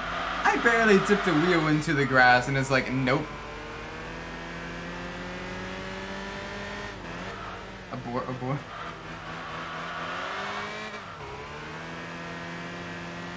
Oh yeah, abort the joke.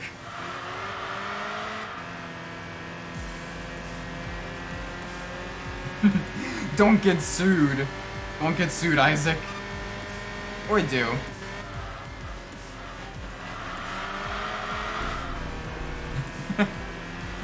Isaac Umbras gets sued live stream.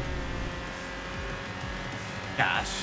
If I ever become a content creator that does that type of stuff, please bonk me on the head with a 2x4 and keep doing it until I am lying on the floor.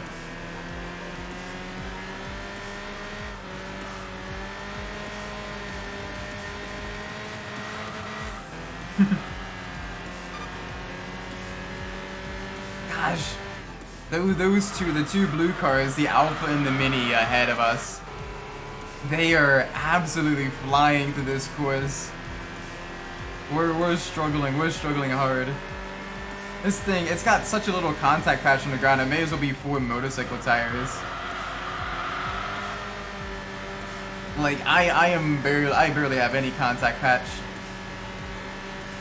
I am losing so much grip. The tires are just so narrow. So it's one of those things where no matter what you do, you're gonna be, you know, lighting up and overheating the tires. There's just no grip.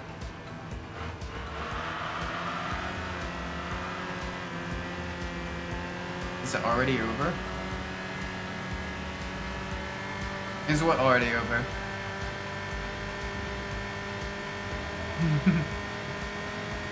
I mean, the race is almost over. We had a solid third place, considering we had one of the worst cars on the grid. And also we're up against some RS opponents, which have, you know, the fully tuned cars. We didn't do too bad.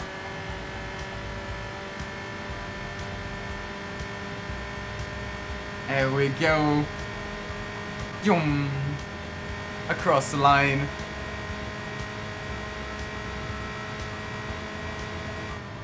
Nice. Nice. The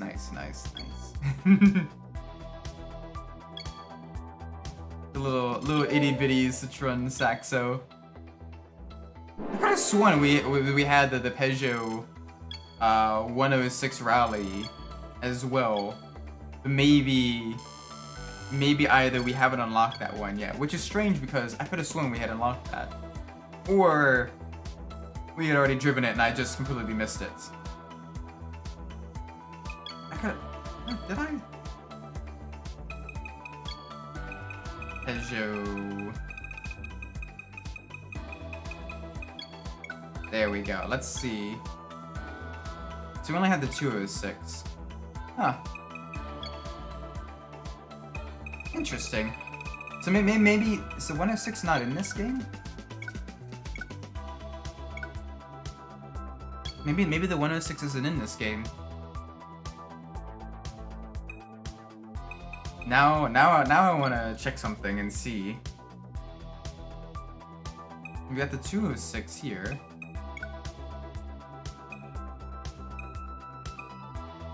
City Challenge, NA Limited Race. Let's see if there's anything here that we haven't unlocked. Got a front one drive race at Route de la Seine.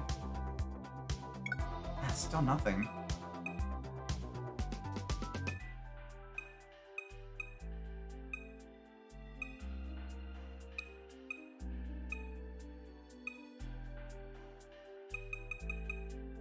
We can do a race at Route de la Seine. It's been a while since I've actually raced there. So let's do it. It is one of my less liked courses in the game, but it is very pretty. It's just very difficult to overtake and very difficult to follow. This is a very point and click course.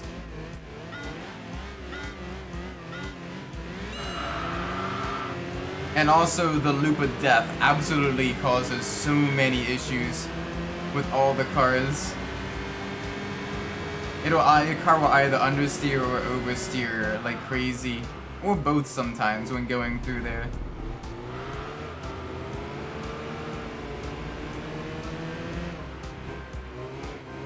Nice and smooth. Whee!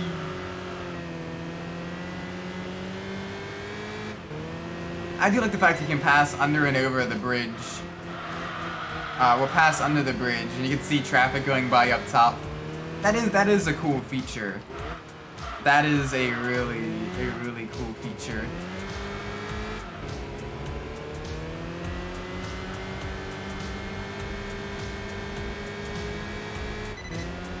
Nice. A little tippy tap of the brake.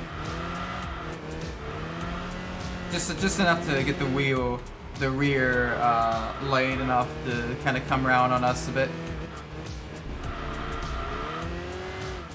We don't want to go too hard on the throttle as well, because the car will snap understeer and it'll push out wide.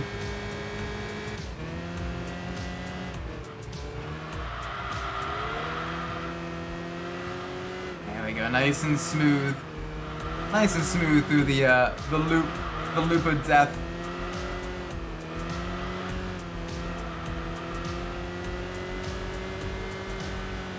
Gosh, in real life, that would absolutely kill your left side tires going through that. Sustained G-forces for that long. Jeez. You would lay down so much rubber, and your tires would be begging for mercy. They would be blistering.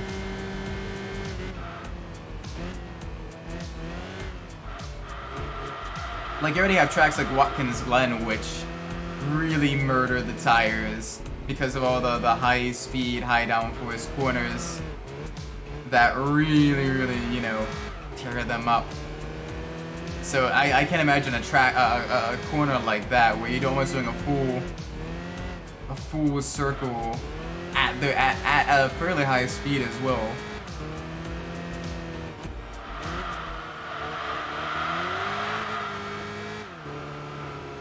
There we go, nice and smooth through there. Little bit of a snap oversteer moment. But nothing major, nothing major. Just a little tap of the brakes as the car rotated around.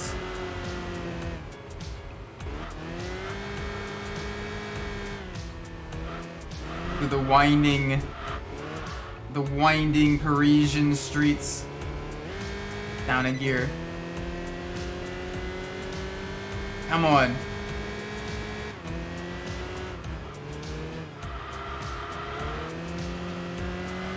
Just gotta be nice and gentle with the car. Only a couple corners left. Let me get another upgrade.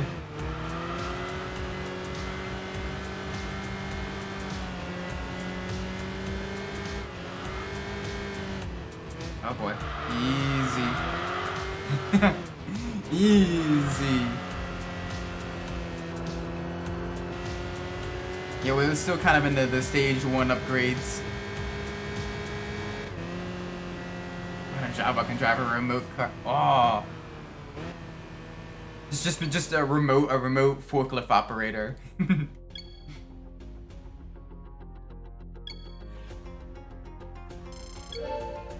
Not too sure there'll be many jobs where you can do that.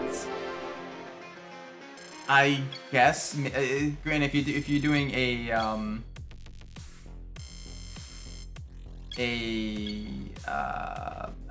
the very reductive view of it, you can maybe do like where you control the bomb robot. Do you want to work for a bomb squad and drive the bomb robot? That would honestly be kind of cool.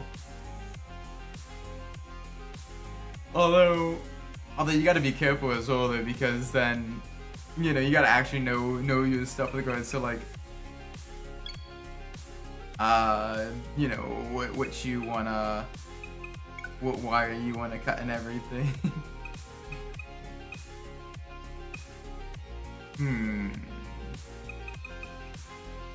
We do have the Star Festival. Nope. The Citroen Saxo cannot beat a Mitsubishi, a Lancer Evo. Nope, no we can't. We got an okay shot here. Let's try it. Let's see what we can do here. Backwards Tsukuba at night with a bunch of other classic street road going versions of rally cars. We might be able to do it.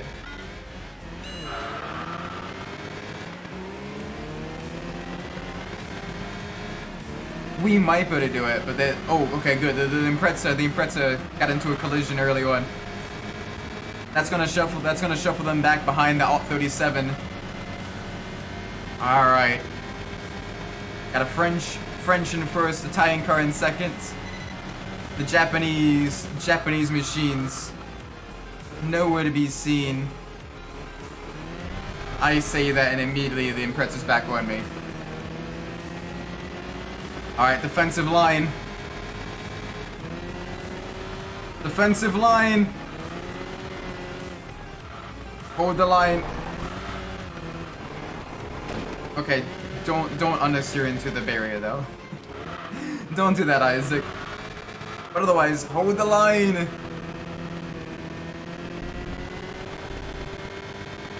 Oh, you were close.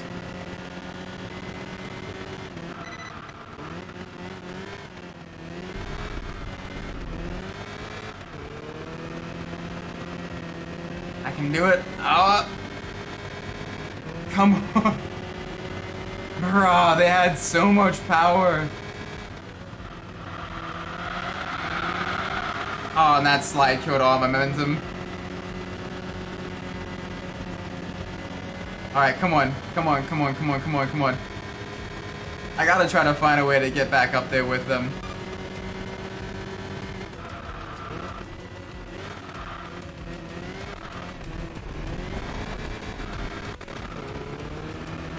Oh, they do have a bit of a vehicle advantage though. They have four-wheel drive, and about, you know, 170 more horsepower than we do.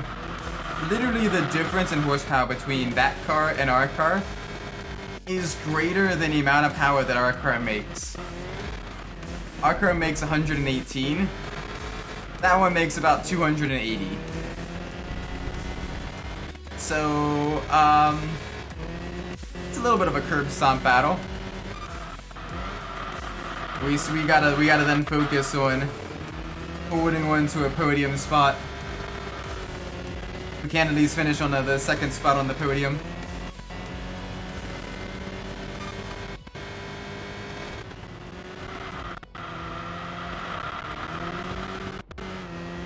Alright, come on. Come on.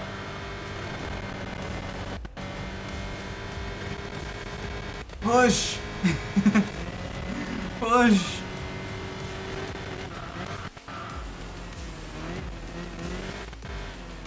Gosh, the Impreza is just gone. Holy moly.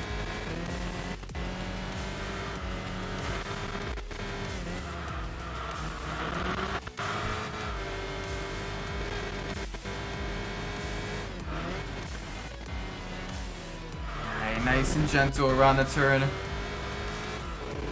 Gotta keep this all nice and good.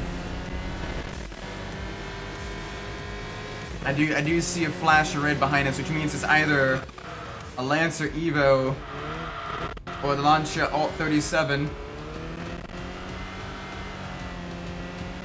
I'm hoping it's the 037, as it means it's at least a two-wheel drive car versus a two-wheel drive car. Wish I got a full Delta, a full relative instead of just seeing only the car that's miles ahead that we are not gonna catch. Although whatever it is gaining each and every lap.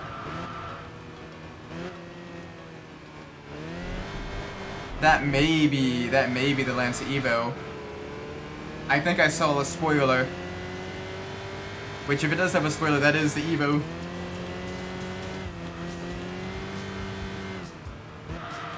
Gotta here, get it through the corner. Come on, 1.5 more laps to go. Come on, you little Citroen. You gotta push. You gotta dig deep.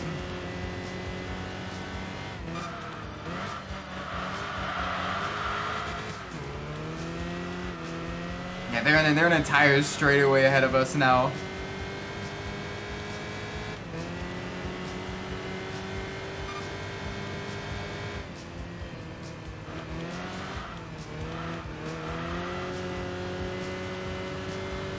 Come on. Oh, they're getting close. Yeah, that is definitely the Evo. Oh, this little hatchback, little tiny French car. No match for the Japanese monsters. Dang. Yeah, the Impreza really managed to do a number on us. But I think we may have enough in the tank to stick it to the Evo.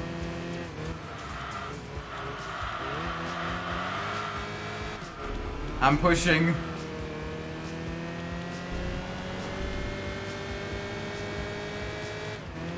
Come on.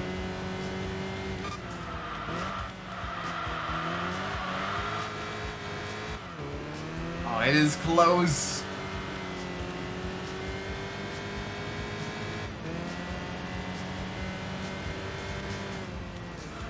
Nice. New fastest lap. But yeah, we were running 113s, the Impreza was running 108s. Oh, it wasn't the Evo, it was the Delta. It was a different Lancia. The Delta Integrale. Nice. Beautiful box of a machine as well. Love that car. That is definitely a car that goes in the dream garage. And there we go, a little bit more power. Alright. What's next? What can we do next? Level 7. I want to get this up to level 10 before we go to the next vehicle.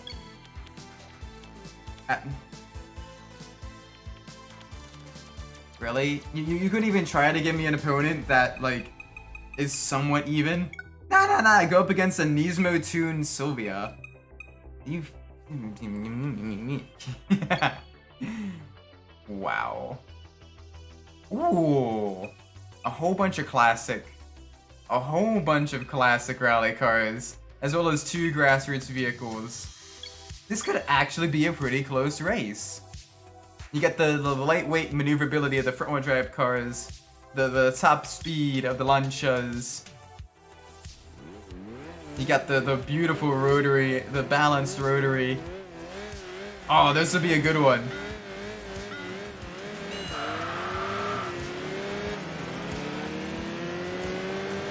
Get past the Nissan Bluebird. Oh man. Oh, I become a sandwich inside the Lancia.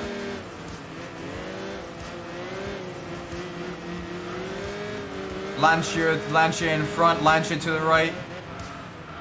We have the Stratos and the evolution of the Stratos, the 037 that eventually turned into the Delta that was used in the top level of rallying. All absolutely beautiful vehicles.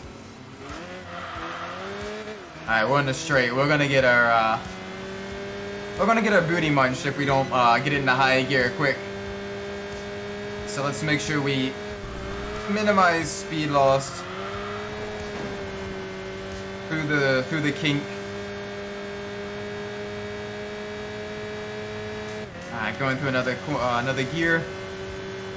Up to 5th gear, over 100 miles an hour now. Oh, we're really moving.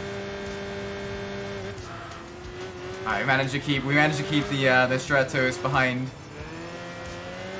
Over the crest, this will really upset the balance of a lot of the mid-engine cars, of which both the Stratos and the 037 are mid-engined.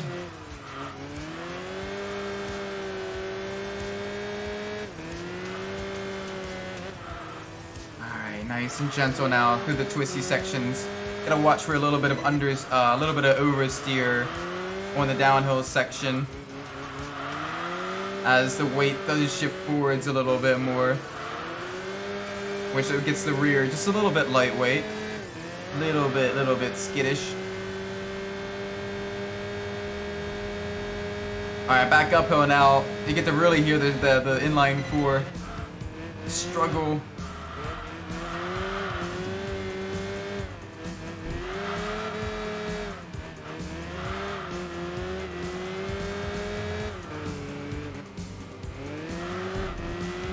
Alright, here we go.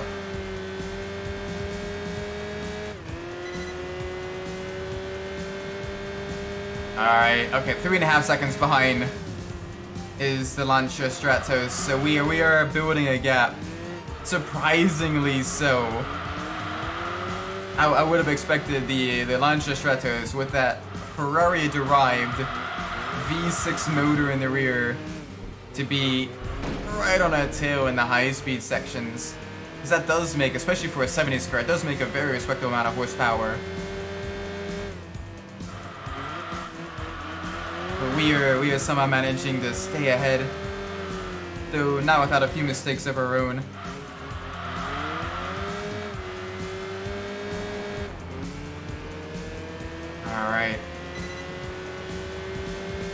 Alright, down to 2 seconds. We did lose a little bit of grounds. Gotta push now past the wind farm onto the main highway section of the track. Big push now, big speed into the tunnel.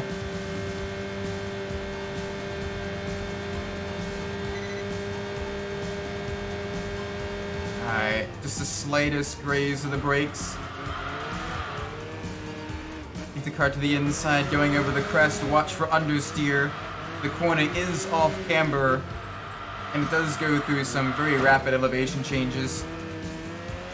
So it's very easy for your car to get all bent out of shape.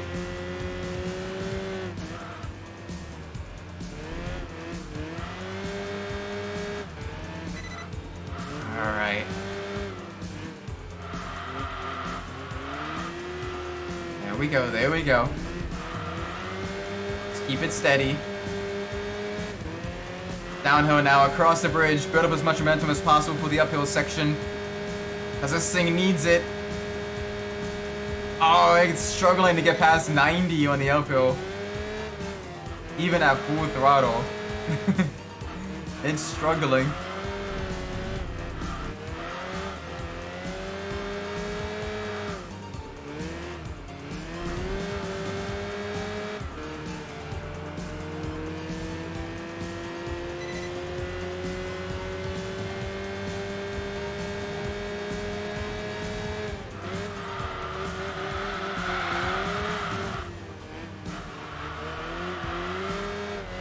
Come on. There we go, there we go.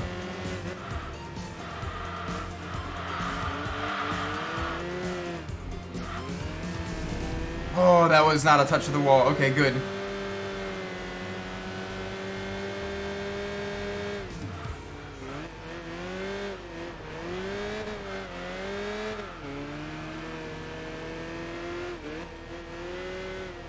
Alright, nice and easy through the turns. Come on. Do the kink. One last time. Oh, okay, that Stratos is getting a little bit on us. None of the other drivers are, but that Stratos, the old defeating the young. Really, really close. Only 3.6 seconds behind.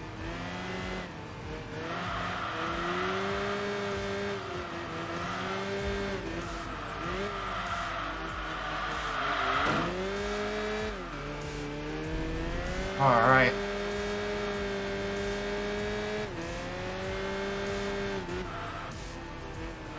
Nice and easy.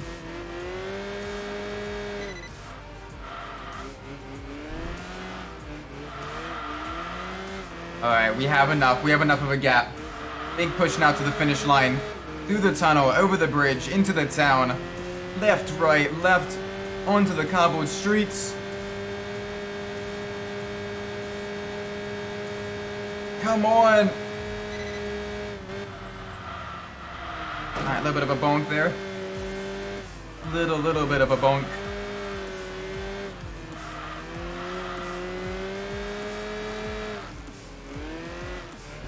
Alright, final stretch. Boom shakalaka.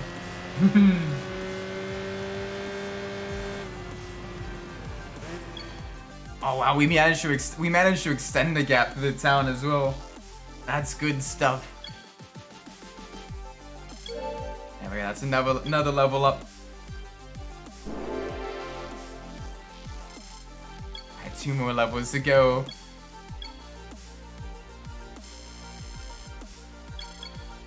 Oh wait, what's the next race gonna be? What is the next race gonna be?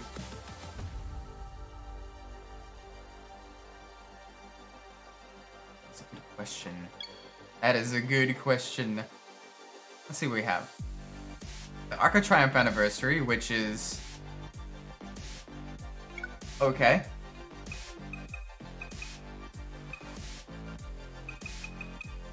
We have the Advanced match, which is us against Tiburon.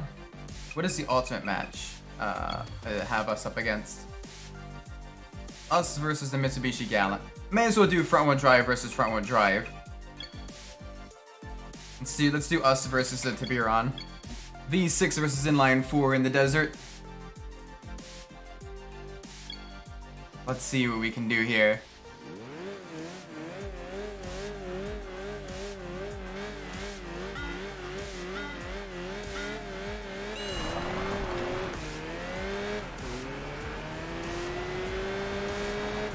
There we go, nice.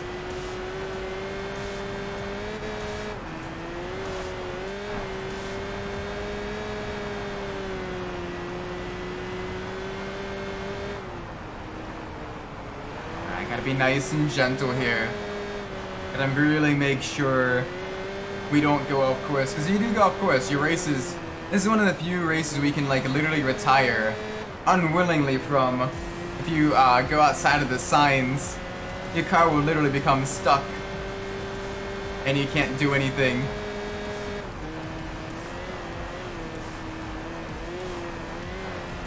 It has happened to me a couple of times, more so in high-powered rear-wheel drive cars where I've gotten just a little bit out of sorts.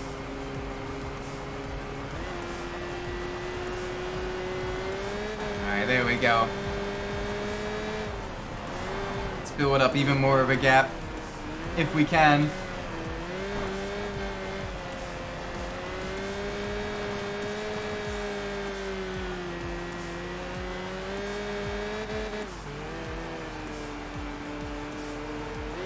Oh, we keep breaking traction. Alright, come on. Big push now on the dunes.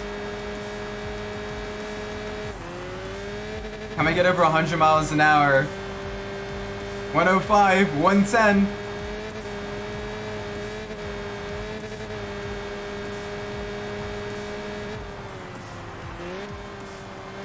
Alright, nice and easy through the turns.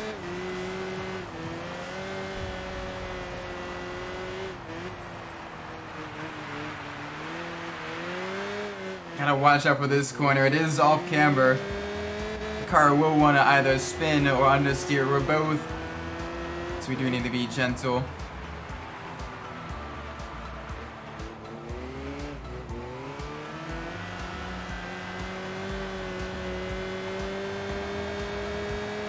Alright, come on. Big push.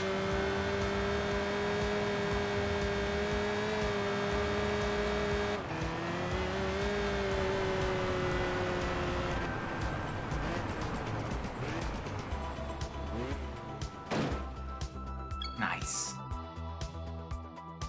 Perfectly clean race. No issues there.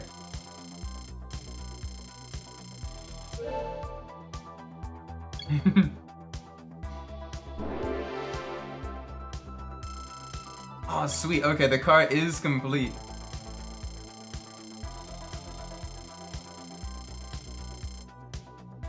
Alright, let's see. Alright, so no change to our ranking. Let's see what our new vehicle will be, and maybe do one race. So we can do one race with our new vehicle as well, because I don't like just completely letting things, you know, getting a new vehicle and then not doing anything with it. I like testing it. Alright, so we got 5 options here. The Stage A, the Accord Euro R. Okay, the Saab. And then we got 2 Legacies. Alright. Let's get the display capture back up. If it's 1, it is going to be the Stage A. If it is 5, it is going to be the Legacy. It's 3.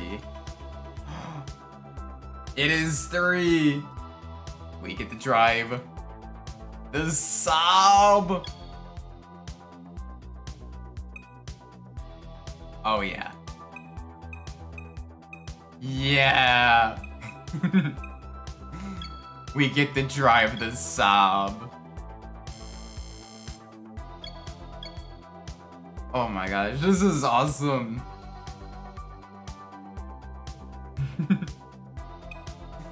Alright, let's get a few adjustments to the suspension.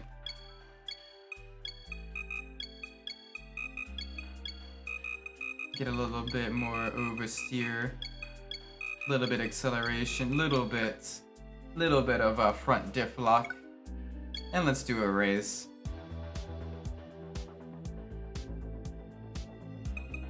Ooh. And let's round it off with a race at the Nürburgring, the Nordschleife. Let's do it.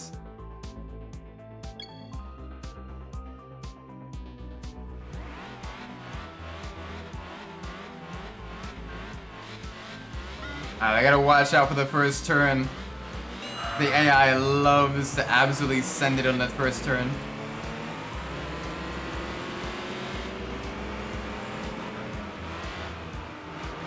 Oh, there we go. Get that overtake back done.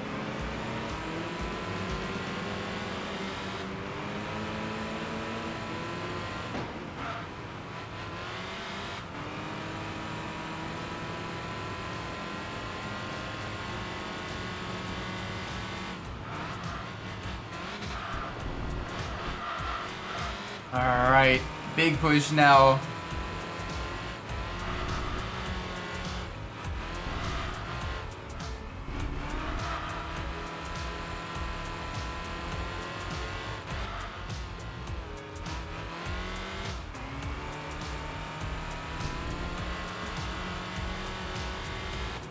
Alright, come on, come on.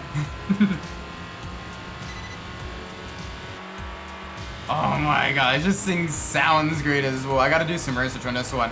I'm not as familiar with my subs, so I gotta make sure I do some research on this one. Get a little bit more knowledge on the sub 9.3.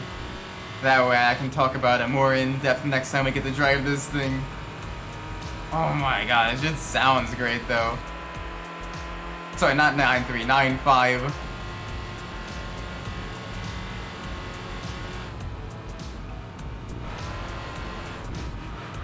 It's surprisingly sporty, all things considering. Oh gosh. But it, I need to brake a lot earlier than I think I do. It's a little bit of a heavier car. It is a full-size sedan. You know, I don't want to make any mistakes with that. It is still a fairly heavy car. But it's got great handling capabilities despite that.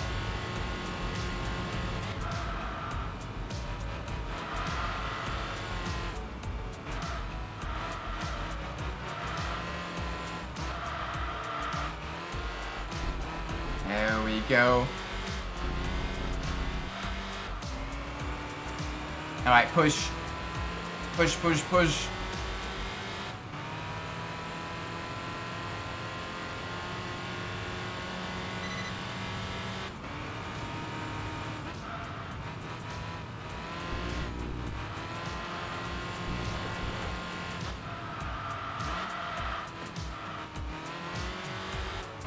Alright, come on. Good. Oh, alright. Little bit less good. little bit of a collision with the wall.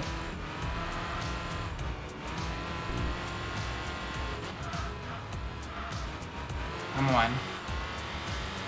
Nice and gentle through here. The Saab is just a little bit understeery, little bit. Gotta brake just a little bit earlier than I think I need to, as otherwise the car will kind of push forwards. It is a car that really punishes you for overdriving it with that understeer.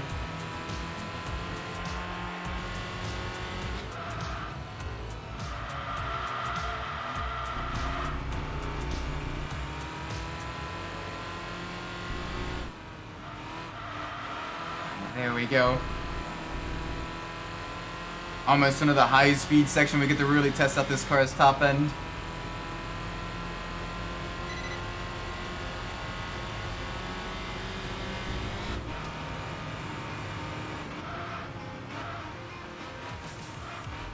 Alright, come on. Come on, come on, there we go. Just a little bit faster. Just a little bit faster.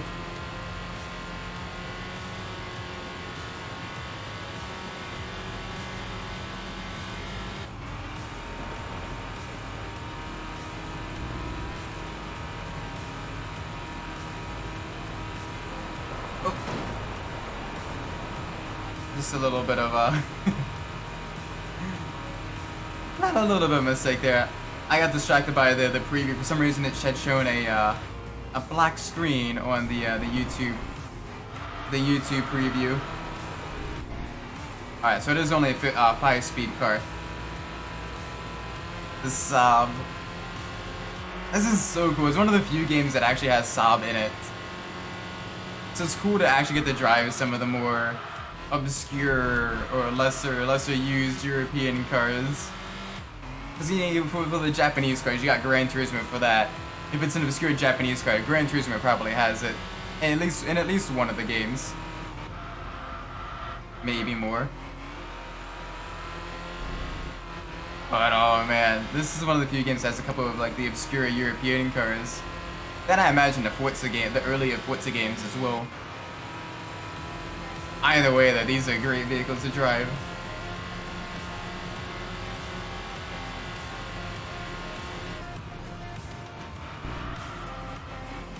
Oh boy. Nice and easy.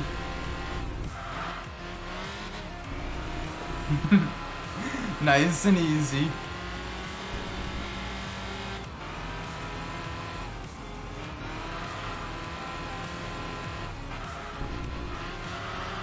Alright, there we go. Getting through the twisties. Slowly but surely making our way to the back straight. And that one over a mile long, where you really get to test the car's top speed.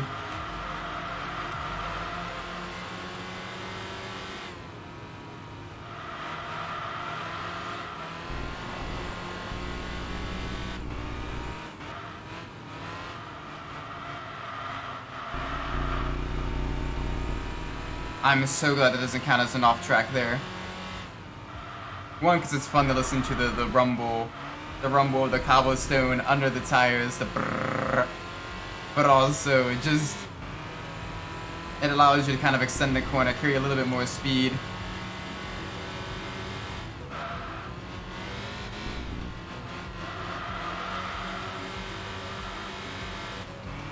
Come on. Come on, here we go, push, push, push.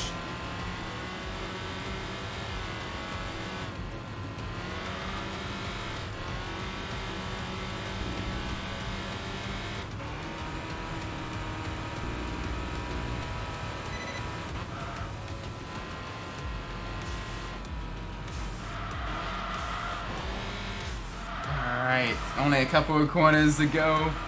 The final race of the stream. I absolutely love this car as well. This is such a beaut. Like, I would love to own one of these IRL. Though I imagine that getting it serviced with it being from a defunct brand has got to be very tricky. Finding parts as well has got to be very difficult. But it's such a cool vehicle. And I've always had a soft spot for the Saabs. Just really nice looking.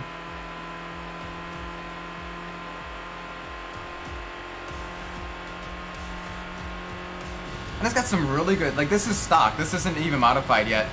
And it's doing 143 uphill and climbing. Like this is a solid car in terms of performance.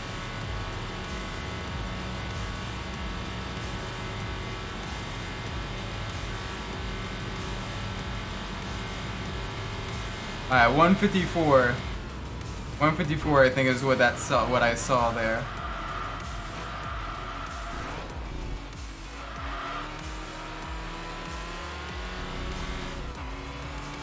So on a Super Cub since they stopped making. Yeah, that would be such a cool one as well. The little Super Cub bike. Or the little motorcycle that came with the Honda City. Like that would be such a cool little thing to have. I mean, I guess maybe just check the classifieds and see if there's anything available that's similar to that. Could be a nice way to get around town and everything.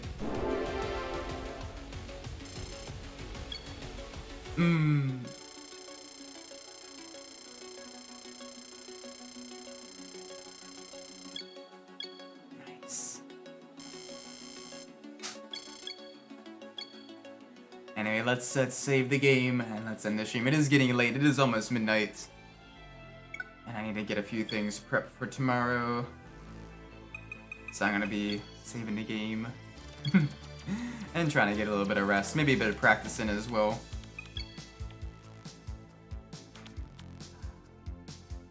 that being said, this is going to be the end of the stream. Thank you all so much for watching. I do appreciate it. If you enjoyed the stream, please do like, subscribe. Let me know what you will in the comments down below. If you didn't like the stream, please let me know what I'm doing so I can fix that in the future. With that being said, I'm Isaac Umbras, and wherever you're in the world, whatever it is for you, may it be a great time. And I'll see you all in the next stream. Until then, take care everybody. Bye bye!